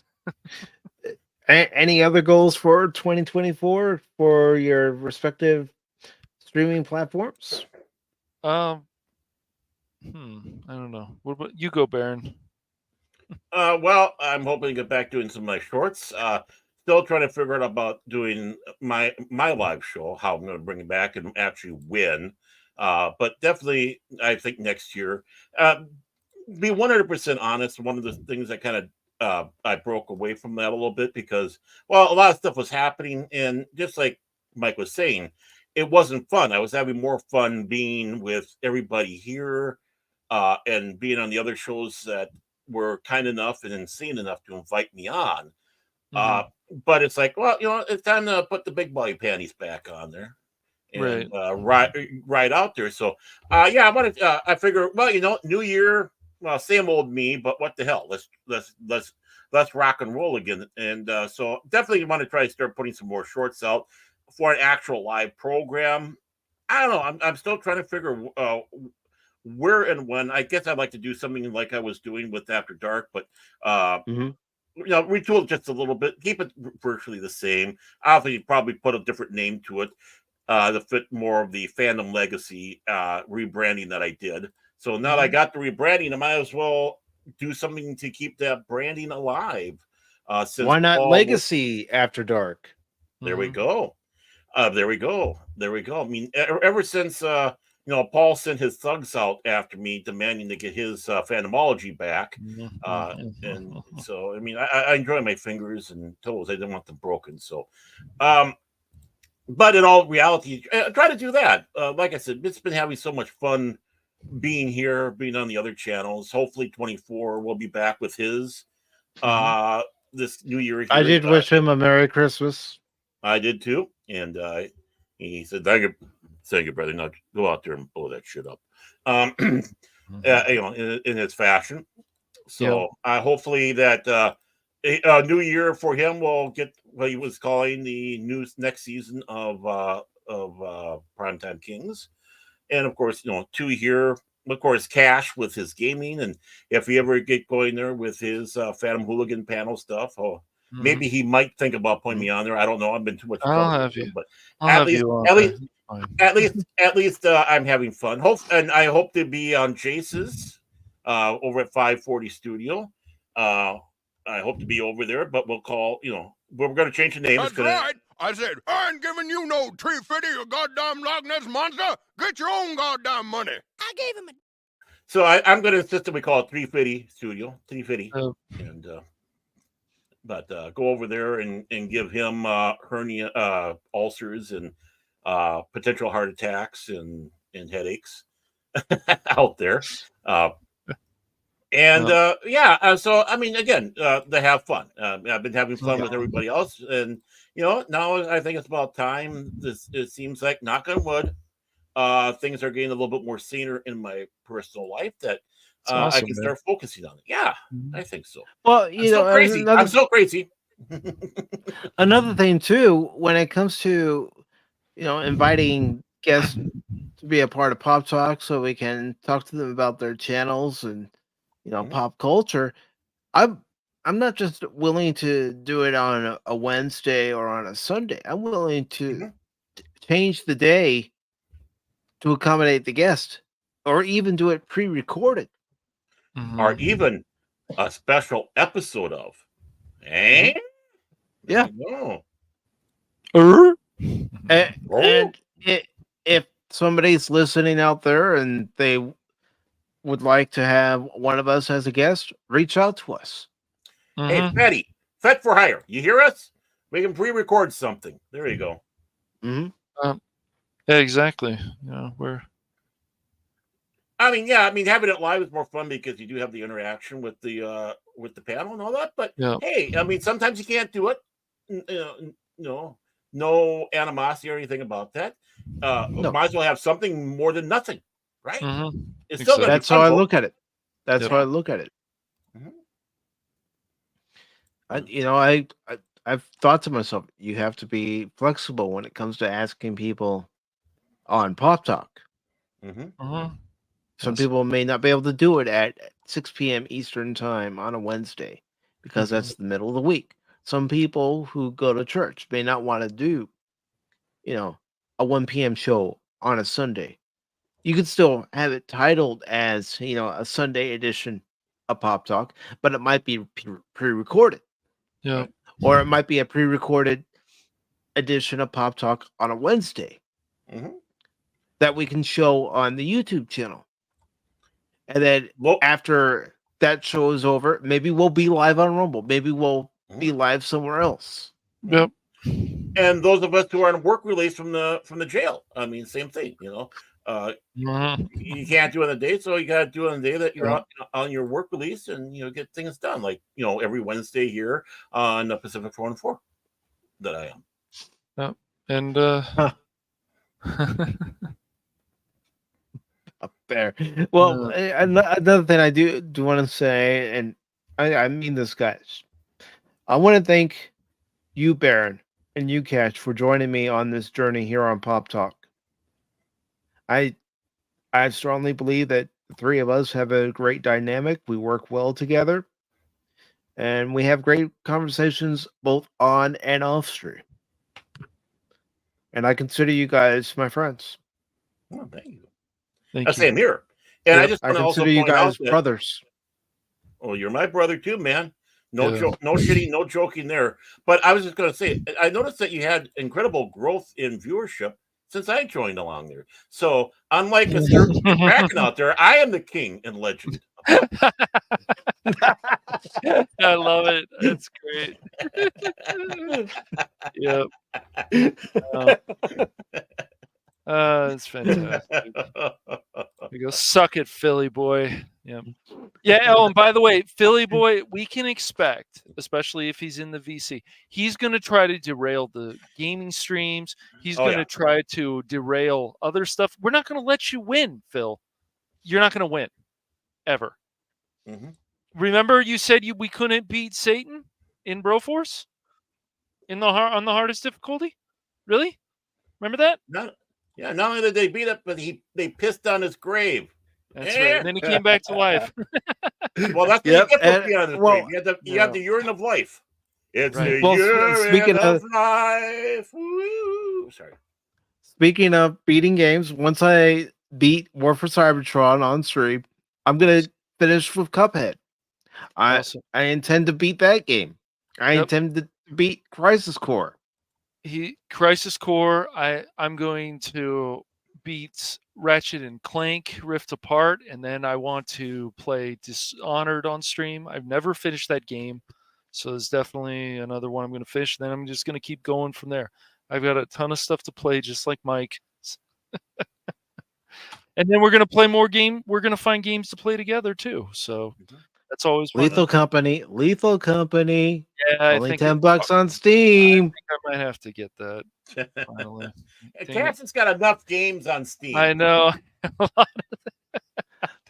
Oh, and then we got to play Ghostbusters at some point because that's I've seen that before. That's fun. So yeah. Yeah, I gotta go get that so I can join you guys. But see that's the main goal, is to make sure that we, as a group on Pop Talk, have fun. That when I'm doing a solo stream and I'm still having fun, that PACIFIC414, regardless of whether it's YouTube, Rumble, Twitch, or Kick, is seeing that I'm having fun.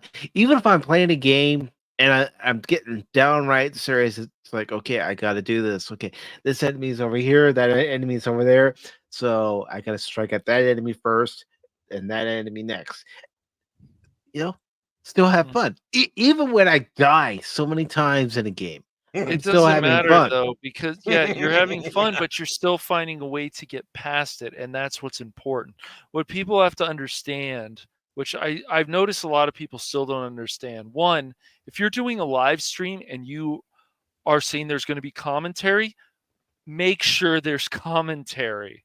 Okay, don't sit there and just play the game with no commentary. That's crazy. Unless you say there's no commentary, then talk in the chat. What if we do commentary, but we sound more like Ben Stein? I just died. I died. Yeah, I mean, Cash.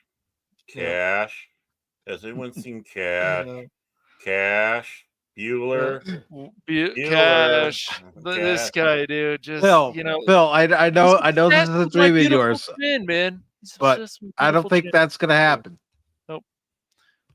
No, it's not going to be the end. But it is not going to be the end of the chin. Not at all. It's the year of the chin. I love my chin, dude. My Ben Affleck chin. It's great. But yeah. So once again, like, it's all about being as entertaining as possible. So if you want to get out there, you want to be different than other people. Not just entertaining, but also being genuine, being real. Yeah, and genuine. Yes, I was going to get to that too. Yes, I can only do one or the other. One or the other. You can't expect me to do both. Yeah. Okay. Parents the exception. Yeah.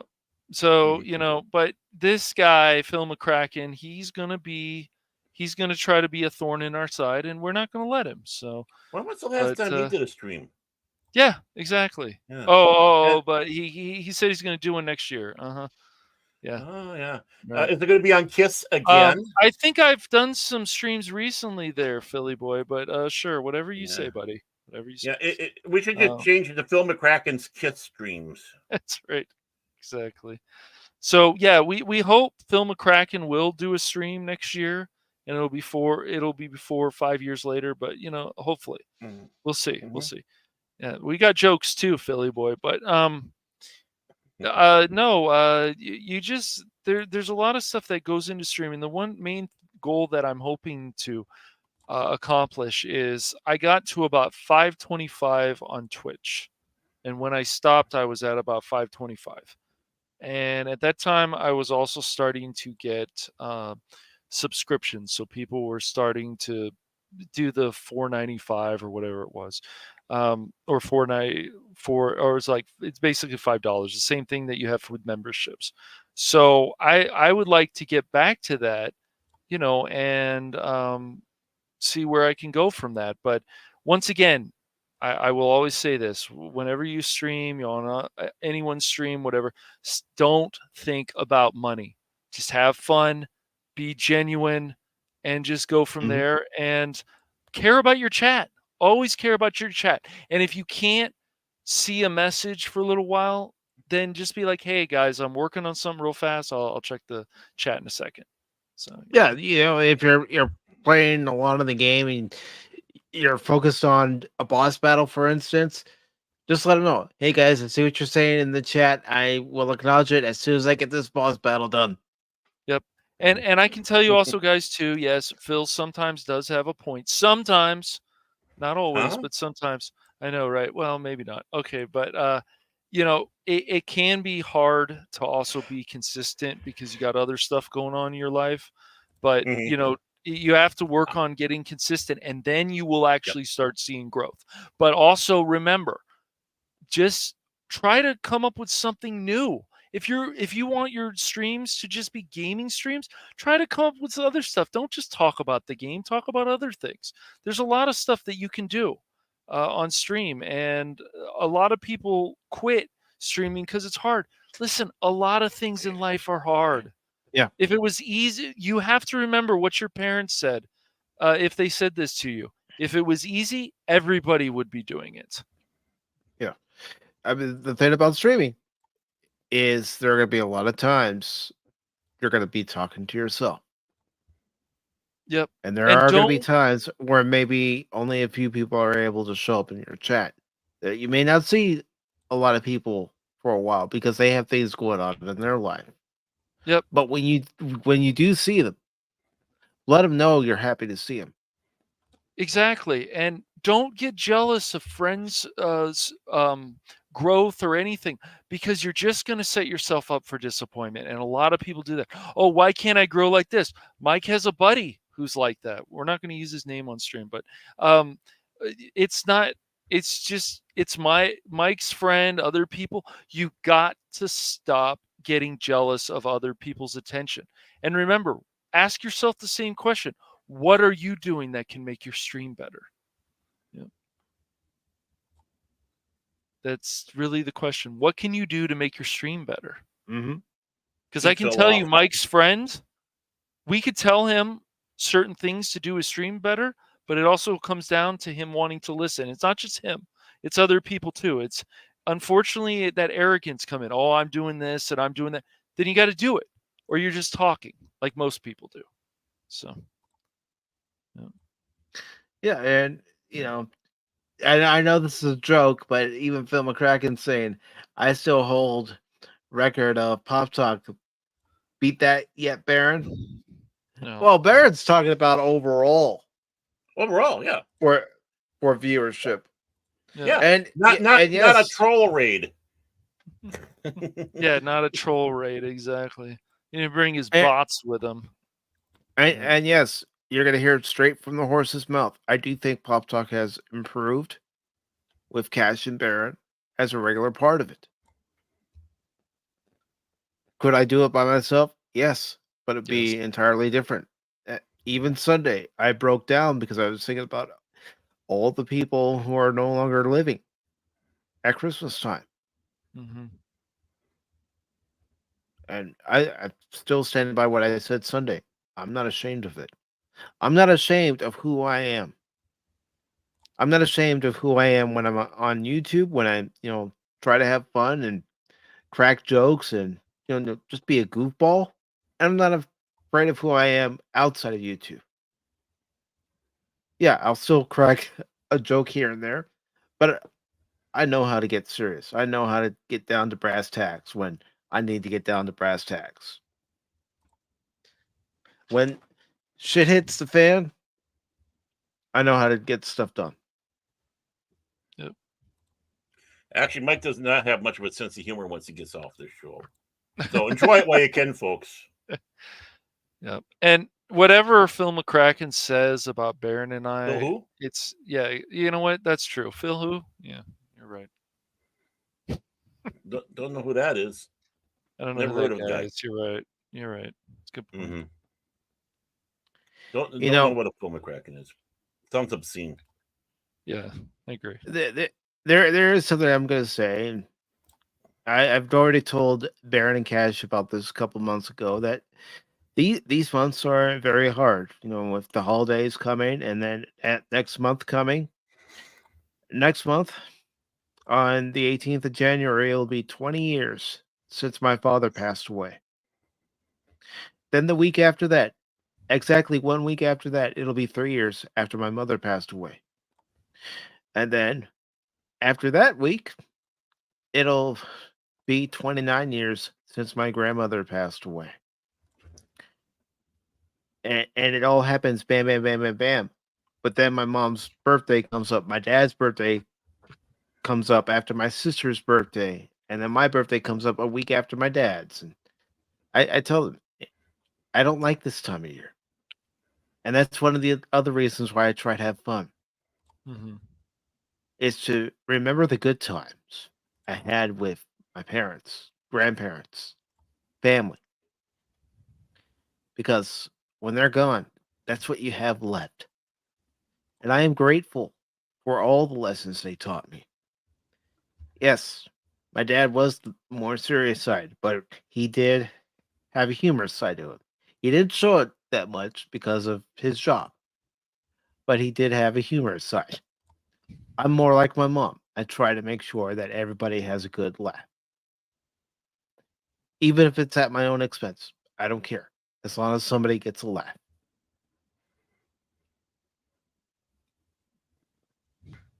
And, you know, like I said before, I'm grateful to have these two men join me on this journey on Pop Talk. Thank you, Cash.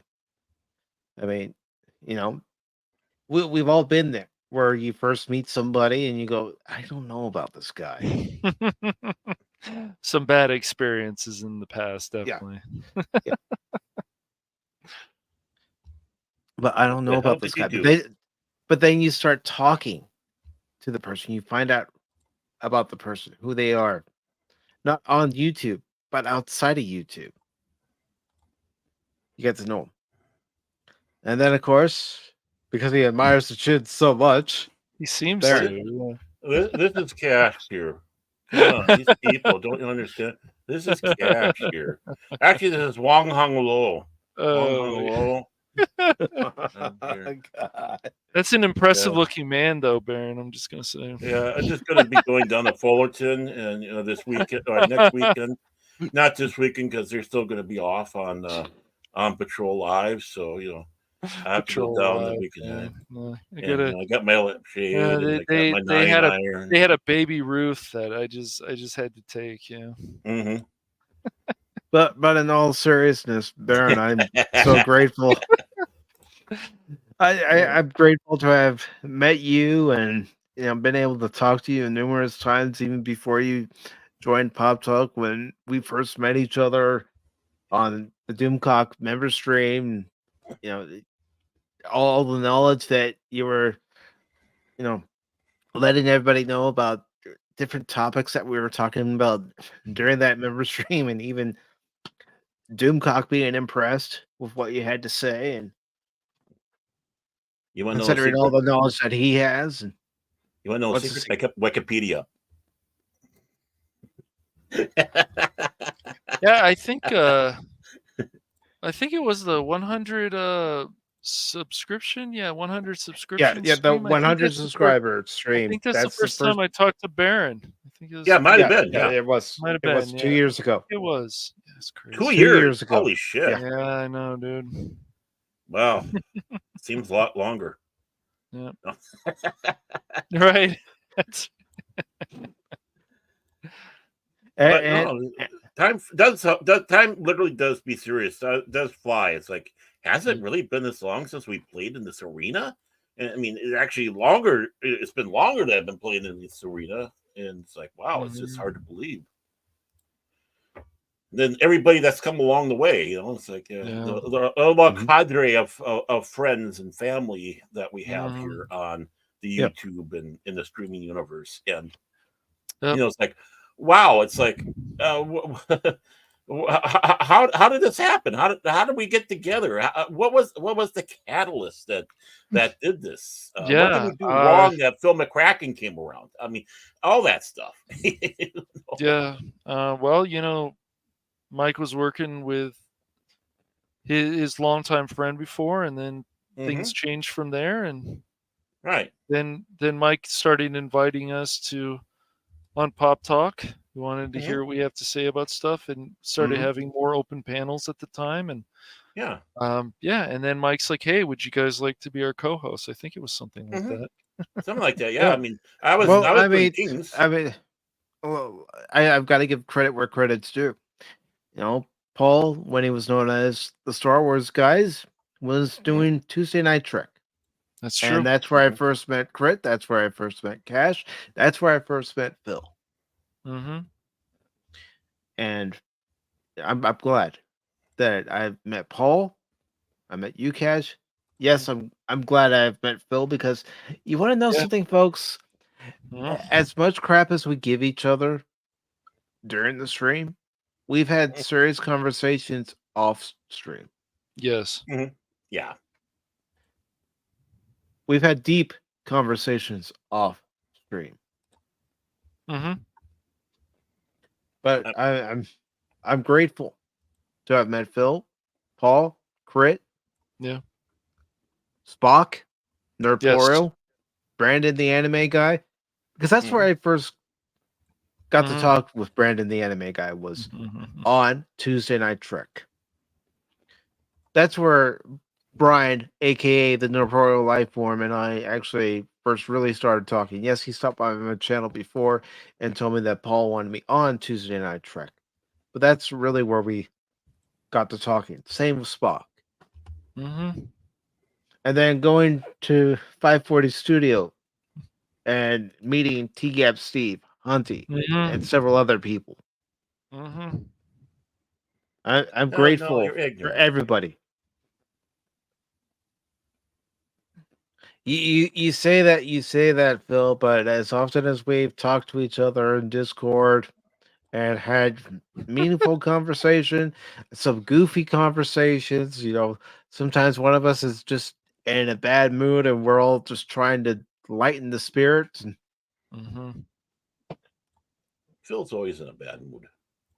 Yeah.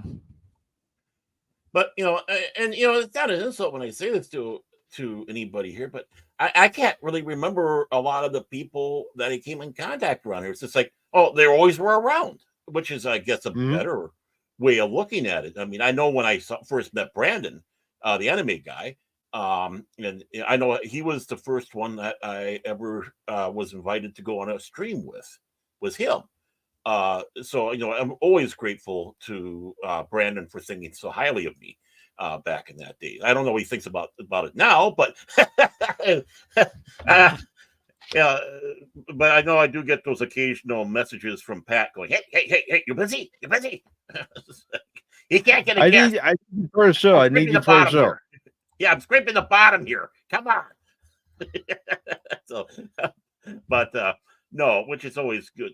So I know those. I know that dealing with. I'm joking, poking fun at myself, and that's what you have to be able to do. Poke fun at yourself. Yes. Yeah. But the thing is I know, of course, 24, and how 24 and I hooked up and started doing things. But then everything starts starting to blur, because it's like the floodgates opened up. It's like boom. It's like here, there, everywhere. And I was finding myself on all these shows, meeting all these people, and then the other way around, having people on mine. People I didn't even know, really. Just like, okay, just going to ask this person out of nowhere, well, okay, you want to come on the show? And it's what a strange, wonderful journey it is. And honestly, if people want to know what it's like really in the entertainment industry, because let's face it, we are in the entertainment industry. We got to start getting some notions out of our head that and start looking and yeah, it's not being full of ourselves, because you still got to be humble when you go and think this way. But we are in the entertainment industry, and how a lot of these people in Hollywood, New York, wherever it is, whether it be radio, television, movies, whatever, and how all of a sudden these interconnecting things, and they'll even sit back and go, I really don't know how it happened, but we all of a sudden all clicked all together, and boom, we had this little cadre of like-minded friends. And when I say like-minded, I'm just talking fact that we have a love for what we talk about. I mean, we might disagree on stuff, like just like we're talking today. We have people disagreeing with Rebel Moon. And it's like I'm not going to go out there and belittle anyone who didn't like it. Again, we know that but it's the overall thing aspect to it all. We love science fiction, fantasy, pop culture, even sports. I mean, you have all these different aspects to it. And one barking little Dogs. doxy. So some of us love dogs. So some of us, yes. See, the long suffering had it right. I didn't even hear what she said because I got headphones on. She said, and a loving wife. Oh, and a loving wife. Oh, okay. Yeah. Whatever. Yeah, whatever. But yeah, it's just amazing. So I think if you're going to go out and do this, you are going to have to start getting yourself into the mindset that even though it's for fun, we are in an entertainment industry, and to take it as such in that area and realize that there's so many people that has each other's backs, that I'm sure that if you just out of the blue sat back and say, hey, I need some help with something, that, you know, if I would not be able to help out with it, I know that maybe if I asked Cash or Mike, they'd probably be able to step up to the bat and help out. And Yeah, that's and I've told you, if you ever need my help with anything, don't hesitate to ask. Exactly. Right. And you know, and that goes with the people who aren't even part of the show. I mean, I'm talking about Paul, Crit, you know, all the way down the board, Jace, all of them. And you know, we are a family. We are a network family, and we love what we're doing. We all love each other, and we don't agree with each other all the time, and that's great. No. That's what keeps the spice of life alive. You know. It'd be boring if we all agreed. Oh, wasn't that great? Yeah. Oh, wasn't that terrible? Oh, yeah. No, we all have our different perspectives. Right. When we're all, yeah, it's like, yeah, let's go out there and, you know, and be a bunch of NPCs, you know. It's like, okay, yeah, that's Yes, really gonna do I love this movie. It is so great. How do you like me now, everyone? I mean, that's how I feel when I watch, you know, certain reviewers. They're programmed. They're machines. Yes, this movie is great. You will love it. Ha ha ha ha ha. Yeah. I mean, like I said, I kept my opinion, you know, what I thought about Rebel Moon quiet from everybody, including these two hunyucks that do this show with me, to close to my vest until I did the show. And you know, obviously, as you can see, I was having a lot of fun leading up to it, but I wanted to keep it fresh. Didn't want to have anything diluted or even start having a conversation about it beforehand that would taint what I'd have to say about it on the air. So I do some of that stuff not because I'm being not that I'm being snooty or whatever. I just don't want to sabotage myself, you might say. Exactly. It's the same as you told me when it comes to the articles. You try not to look at them ahead of time because you want your opinion, your take to be fresh at the moment. You don't want to formulate your opinion or listen to someone else's opinion and have it taint your view. Right. Or basically get the when you go walk in there and when you finally get to it, it's like you already talked about it so many times. It's like, yeah, whatever. Okay. Are we done yet? You know, it's like you're so tired about talking about it by that time because you've already been in the trenches discussing, debating, all that beforehand, which is why I don't read the articles beforehand as much as I try not even read Steve's stories because I want them fresh. I want them as fresh as possible for a true reaction because I enjoy it. Well, you know, I said this a couple of weeks ago too. Why we don't talk about a lot of the topics that everyone else is talking about at the same time is because what are we going to add to it? What new fresh take are we going to add to, you know, what's happening with Disney or what's happening with Warner Brothers, Marvel, whatever the subject matter is, the hot subject matter is? What different take can we honestly add that doesn't sound like we were listening to somebody else? Right. Exactly. And I mean, other than the fact that maybe disagreeing with what they're saying, because I hate to say there's a lot of them out there that do sound like parrots. And I don't maybe mean saying that, but honestly, you know, you already know right off the bat, just a few seconds after announcement of something, what someone's going to say about it. Just because there's axes to grind or, you know, hurt feelings. I'm not talking about amongst each other, but what the studios have done to us. And yeah, there are people out there that I guess they've been really hurt, and understandably so, by what Disney, Paramount, BBC, all these other hunyucks out there have been doing, and I can understand that. I feel, but I try to be a little optimistic. Call me Pollyanna, whatever. I don't care, but I do see a better future out there. And I've said before, I'm going to say again, in the next few years, you're really going to see it. And One Piece, Rebel Moon, a few of this other stuff, Megan, even Cocaine Bear, for Christ's sake, Godzilla -1, yeah, The Boy and the Heron, all these things. Yeah. When you have these smaller films and they're bringing in Super Mario Brothers. Yeah, I mean, yeah, exactly. There's so many, and they didn't necessarily have these huge budgets, but by percentage wise, they're what they're bringing in is better than the blockbusters, supposedly. Yeah, maybe I missed you saying it, but Sound of Freedom, that did so well. Mm-hmm. After all, I forget what was out this year. I mean, yeah, and that's the film that nobody wanted to do. I mean, that succeeded despite the establishments. Oh, I want to see that one. I want to see that one. Write something up, D-Gap. Big Daddy D-Gap. We need to have a. We need to take a break from Pop Talk 90210 for 1 week and have that adventure. Cocaine Bear versus Godzilla.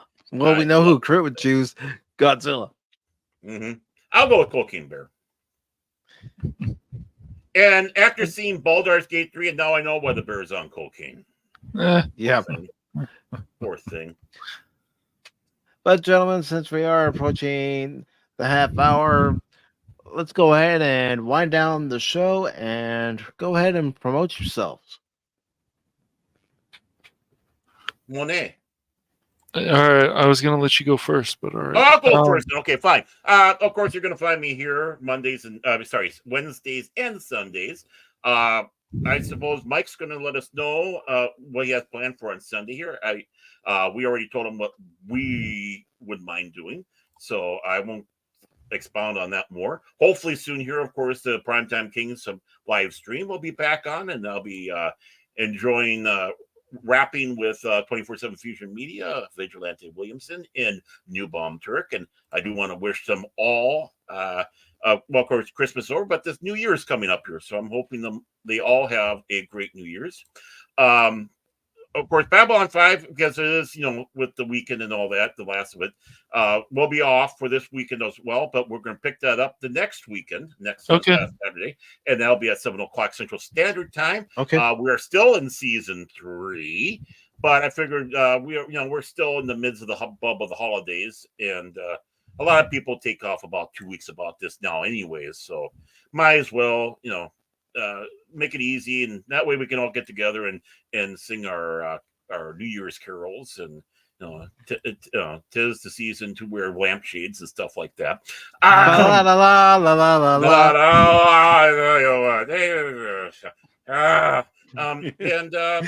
This eggnog is some good stuff. Yeah, that's not eggnog. What? So okay, you can fill in the blanks, kids. If you have any problem, talk to your parents. And of course, hoping to get some shorts going here. Like I said, new year, new me, and then looking to start getting some live streaming going on Fandom Legacy. Again, a little bit different from everybody else because I don't usually deal with the pop culture today. I still say I'm out of touch with the pop culture of the day. I'm look more at the history, the past, what I've gone through, and bringing that aspect. And I found that it kind of goes hand in hand. So that's what you'll be seeing on my channel coming up here. And I think I'm tanned, I'm rested and ready, just like Nixon was when he came back from China. So let's rock and roll with the Ayatollah. So. Very nice. You, looking forward to seeing all the great entertainment on Baron Orman Tagg's Fandom Legacy. I didn't promise that. I didn't say great entertainment. I'm just saying, I'm saying it. I'm hyping you up. I'm hyping you up. I'm your hype man. Yeah. Well, see, if I do it my way, people will be wanting to tune in to see what type of train wreck I'm going to be doing. But sometimes you get more viewers that way. It's like you pass by. It's like I take a look at that train wreck. I can't keep my eyes off of it though. And Cash, what's coming up on the Phantom Hula Hoopa? The hooligans, yes, the hooligans. Well, if we can get enough people this week, we should be able to do Among Us. We need about 8, though. I think 7. I'm the killer. I'm the killer. That's right. No, I'm the killer. We need so hopefully on Friday at like 6:30 p.m. Pacific Standard Time we can get enough people. But if we don't, then we'll play something else because we need at least 8. We're gonna need at least 8 for those rounds that we're gonna do. We 8 to 10. We can't. Yeah. 7's a little less. 6. I saw Paul doing it with 6. I think 6 is just a little less. It's not a very good number for a game like Among Us. I think we need at least 8. Well, at least it's not 1. That's the loneliest number that there. We've got 3 with Phil. That's 4. I don't know who else wants to join. Paul. That'll be 5. Yeah. So we should be able to get some more people. Yeah, I'll let some people. Yeah. Mm-hmm. Yeah, and we want to play with our friends. We don't want to just go in there where someone comes in and joins it because when you're doing this, it just doesn't have the same feel. I mean, no, it doesn't. The camaraderie isn't there, and it's just like the guy who plays the dwarf in Vermintide 2. It's like, there goes, he's running off again. But if we can get at least 8 or 9 people in VC, as long as we can control it, I'll see if I can control it the best I can. Then we'll do it. But if we can't get 8, I just don't see a point of doing an Among Us stream if we can't get at least 8 people. We should be able to, but I have no idea. What's the fallback game in case we can't? Well, I was thinking. Let's see. We haven't played Vermintide 2 in a while. I was thinking maybe Party Animals. Oh, I got that game. You know what? What? I'm down to facing you two clowns and Party Animals because let me tell you something, brother. I do. Uh-oh. At the end of the day, dude, I'm gonna show you why I am the king and legend of Pop Talk, dude. Oh boy, dude. And but yeah, as long as you got a penguin or an otter. And then I'm gonna do a part 4 of Ratchet and Clank, and I think I'll be able to finish it off. I'm not sure. I think I'm very close. So, not holding my breath. Yeah, I know. I wonder if they're gonna have me do something in the arena again. I don't know, or I'm gonna spend like an hour or 2 and trying to make sure to get all the bolts I need to buy all the weapons and I for the game. Or play Megatron and the entire stream dying. Yeah. I'll have to go back. You know what? You know what? You know what? You know what? Fine. You know, well, let's go ahead and end 2023 the right way. The right way. Okay? Disrupts my coronation! Coronation, Starscream? This is bad comedy. Megatron? Is that you? Here's a hint.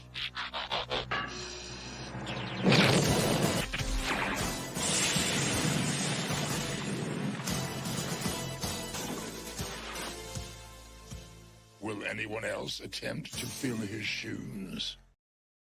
Help! I'm being repressed! Nobody messes with Megatron. What happened to Micah? Silence, man, scream. Anything else coming up on Phantom Hooligans?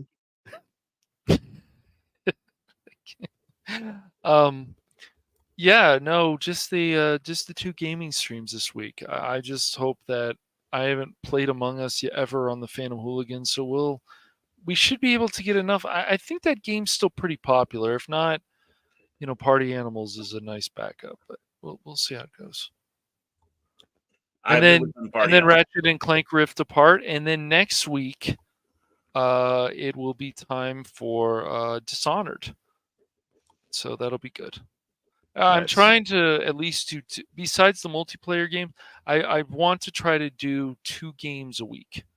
So I keep it fresh. At least 2 games a week besides the multiplayer stuff. So technically nice. 3, but just single player stuff. I Unless we need play to sit, multiplayer, yeah. Mhm. I need to sit down and go through the Cash Monet Pacific 104 course on doing a stream of a Right. game. So Okay. I need to do that because I'm stupid. I admit it. I'm just like, You're Huh? not. Well, Bear, there's plenty of videos you can watch of me playing a game and dying. So there's a start. yeah. Well, yeah. I mean, but I'm talking about the technical end of it. Mhm. We'll help you out, man. It's no I problem. know you will. Yeah, I know you will. You want to see me suffer? Hey, leave my cow out. What game are you thinking about playing? Candy Crush. No, you No. are not. Well, I mean, you got me that border crossing game. That that's kind of fun Yeah. to play. Of course, there's space. There's I think with the Space Marine 2 coming up, there's still Space Marine. Oh yeah, Bolt gun. Yeah. Oh yeah. I gotta get back I mean, to there's that. there's a lot of those that I got in my library. Mhm. Of course, I got that RoboCop one. What I can tell you though, Baron, is that testing games offline before you play them on stream is always a good thing, just to make sure Oh, yeah. things Yeah, work. that is very good to do. Yeah, I'll make sure that the right mods in there, so all of a sudden you don't have instant nudity like in Skyrim. Right. Wrong mod. But remember, if you're going to play Skyrim, on stream, you should probably finish it. I'm looking at you, a certain person who hasn't finished Skyrim and starts it over 500 times. Yeah, I want him to do that because I like. We want you to finish, Paul. I think everybody on this panel would like to see you finish Skyrim. Would like to see you finish Skyrim at least once and do it at least once and do it without mods. I agree with Phil. I think it would be better to do it without mods. There's so much you can get out of it. Yeah. I'm mesmerized by that vampire, redheaded vampire that he plays his butt when he's running around in there. Yep. It's like, take off invincibility, take off the cheats. I know you don't want to have you want to skip things, but don't skip anything. Just make your character have certain mods that you like. Don't have invincibility or anything like that, and just go through the whole game, man. Seriously.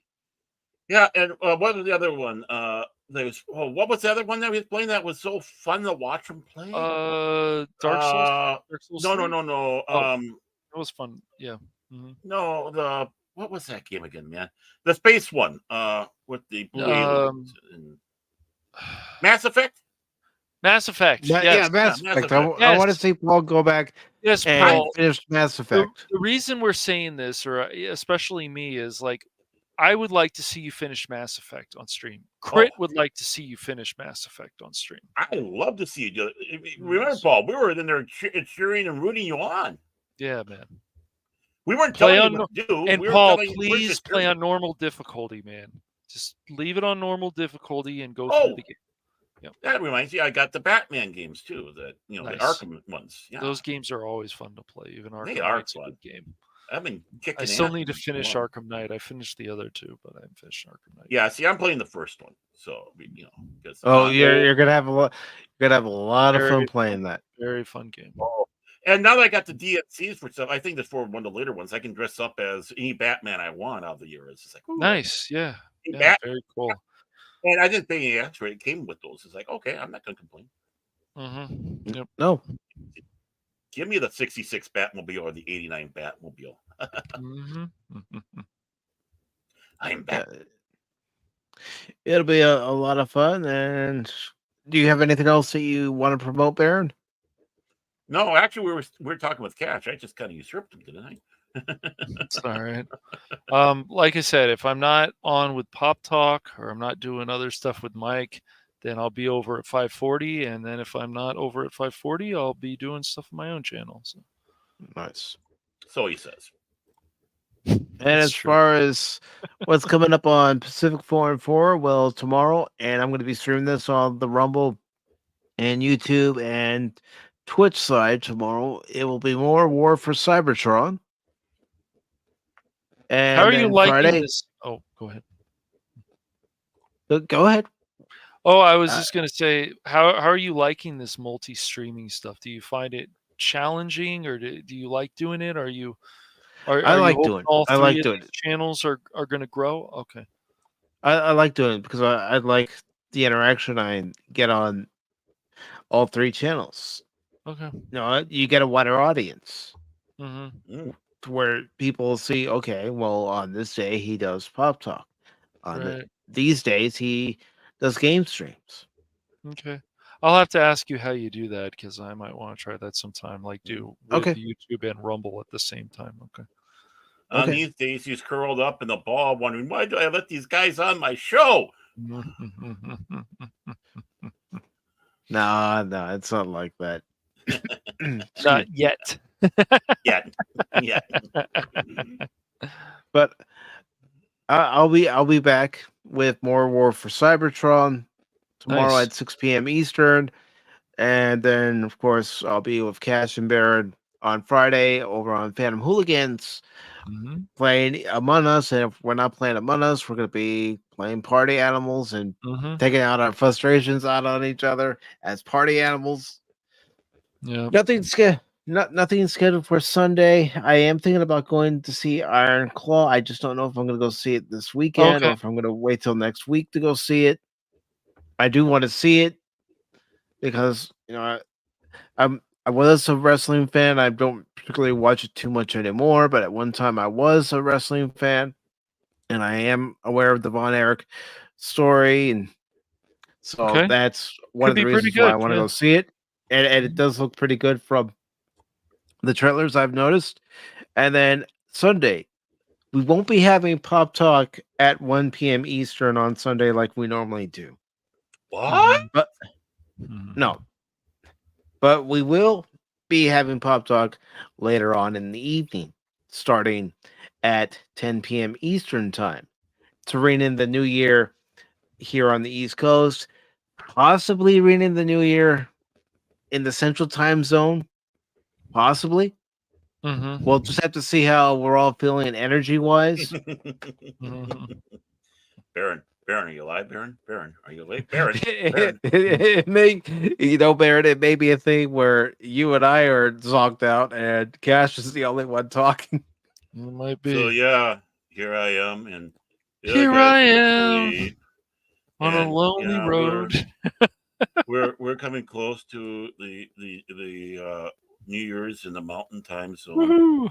That means I got 1 hour. That's the Igor edition. Well, today. Oh, Raymond! Hey, Raymond! How you doing, Mr. Arendo? Yeah, the lunchroom is closed. Yeah. Yeah. It's time for dinner.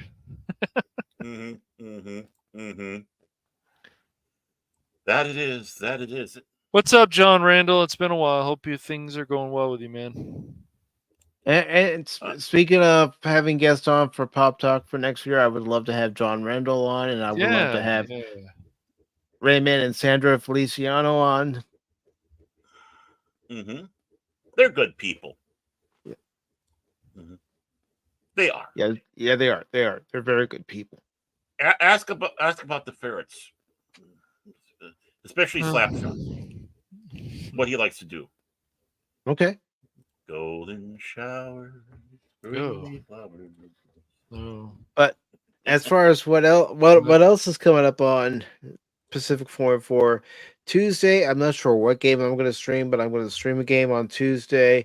Now, next week, there's going to be an additional Pop Talk on Wednesday at 6 p.m. Eastern, and then Thursday at 6 p.m. Eastern will be the 4th Pop Talk collector stream. So, the hell you say? No, that's cool. Yes, I'm looking forward to that. I've had a lot of fun with the previous 3 collector stream, and we're just going to keep to the same formula. So Awesome. see what I got here is I got this little rubber band ball, and I started doing this like when I was in 8th grade, and I just keep on adding little rubber bands to it so it gets bigger and bouncier. And yeah, as you can see here, and that's what I like to share. Don't forget about your pet rock collection. Oh yeah, my pet rocks. Yeah, my pet rocks. I got them all named Rocky, Geode, Kathleen Kennedy. Yeah, they all got their names. But before we leave everybody here tonight, I do want to thank everybody who stopped by during this almost 4 hour stream on PACIFIC414 and Baron Orman Tag's Fandom Legacy. Of course, for PACIFIC414, we are on both YouTube and Rumble. Rumble. I want to say hello to John Rendell. Thank you very much for stopping by. Raymond, good to see you. Thank you for stopping by. We also had Blazerhawk Darren stop by. Good to see you. Ding, ding, ding. Old man stopped by. Great to see you. It was great to see it's Courtney's Fellowship of Oddballs. It's been a long while, Courtney. Yes. I'm happy to see you tonight. The lovely and wonderful. I wonder if she's going out to Colorado again.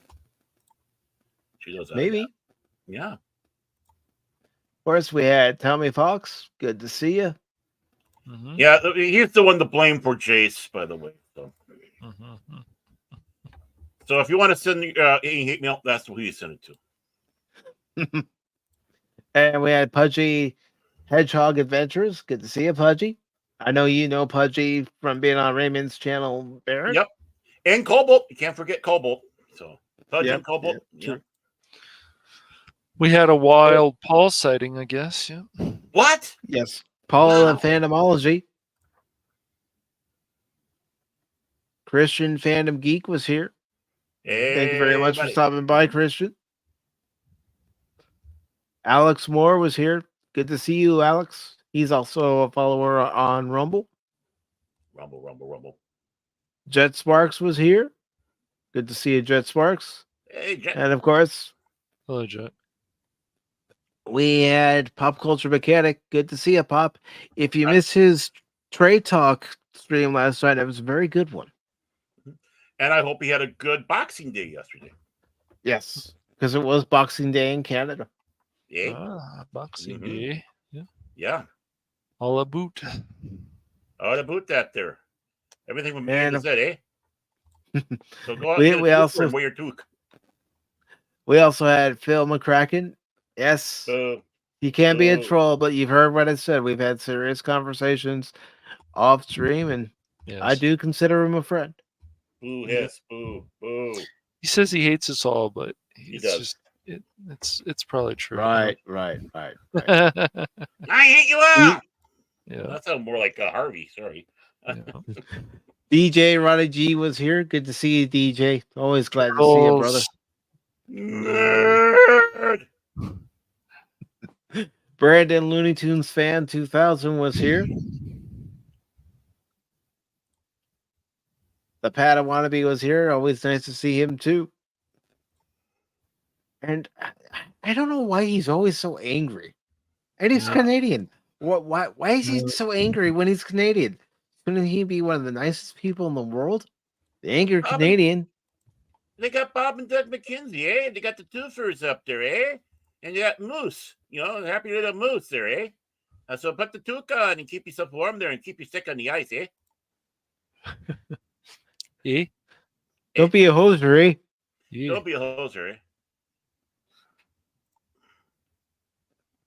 We also had Jason Fox from 540 Studio, who really did enjoy Rebel Moon.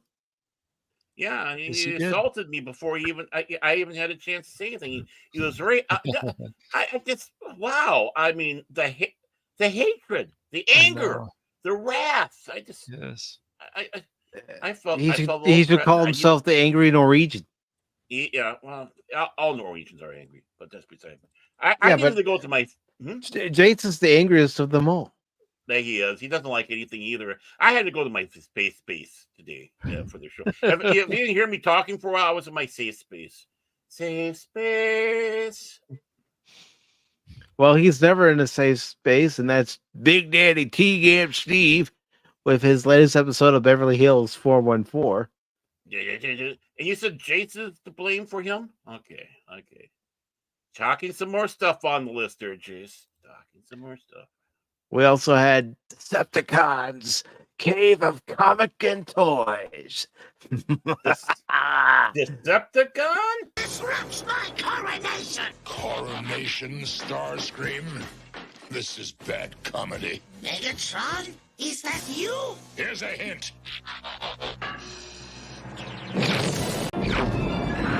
Extinction to all traitors! Yeah, I think John's right. The shame closet. Yeah, Baron goes in there and he just starts crying. Why am I like I am? Well, the shame closet is my bedroom, so. And we also had the lovely and talented Leia Rose, the president and sole member of the Phil McCracken Fan Club. And Raymond Says Baron. The slappies are Saturday. I need to rejoin over there and give Raymond some headaches. Rejoin the pod, so to speak.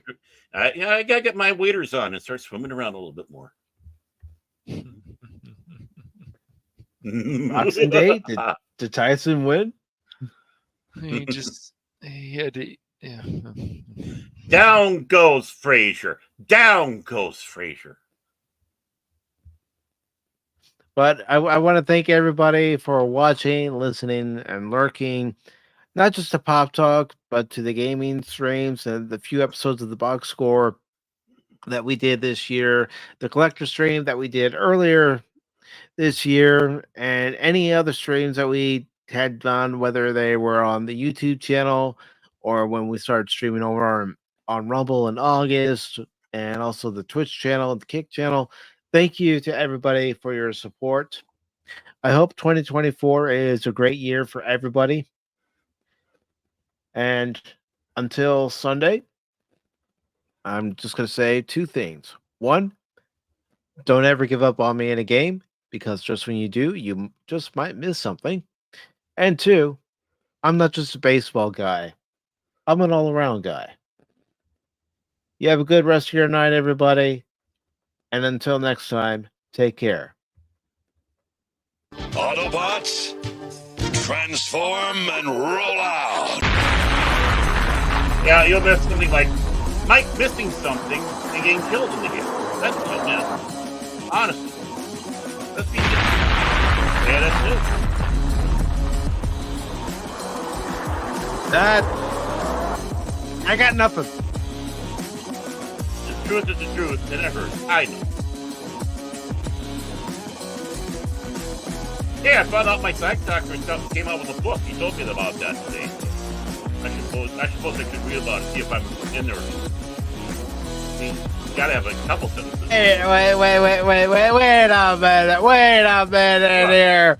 Look who is the lousy Romulan. Whoa. There it is, cloaking device. Oh, what is this nonsense? Love Snyder? We like something of Snyder. We have very mixed feelings about him. Yeah, dude. Yeah, you know what? Yeah. You know what? Yeah. We're not letting the last official show of 2023 go out with just the end credits. We're gonna let it go out like this, because this needs to be played one more time for 2023. Anonymous. Anonymous. Anonymous. Anonymous. Good night, everybody. Nah. And you thought Bye-bye.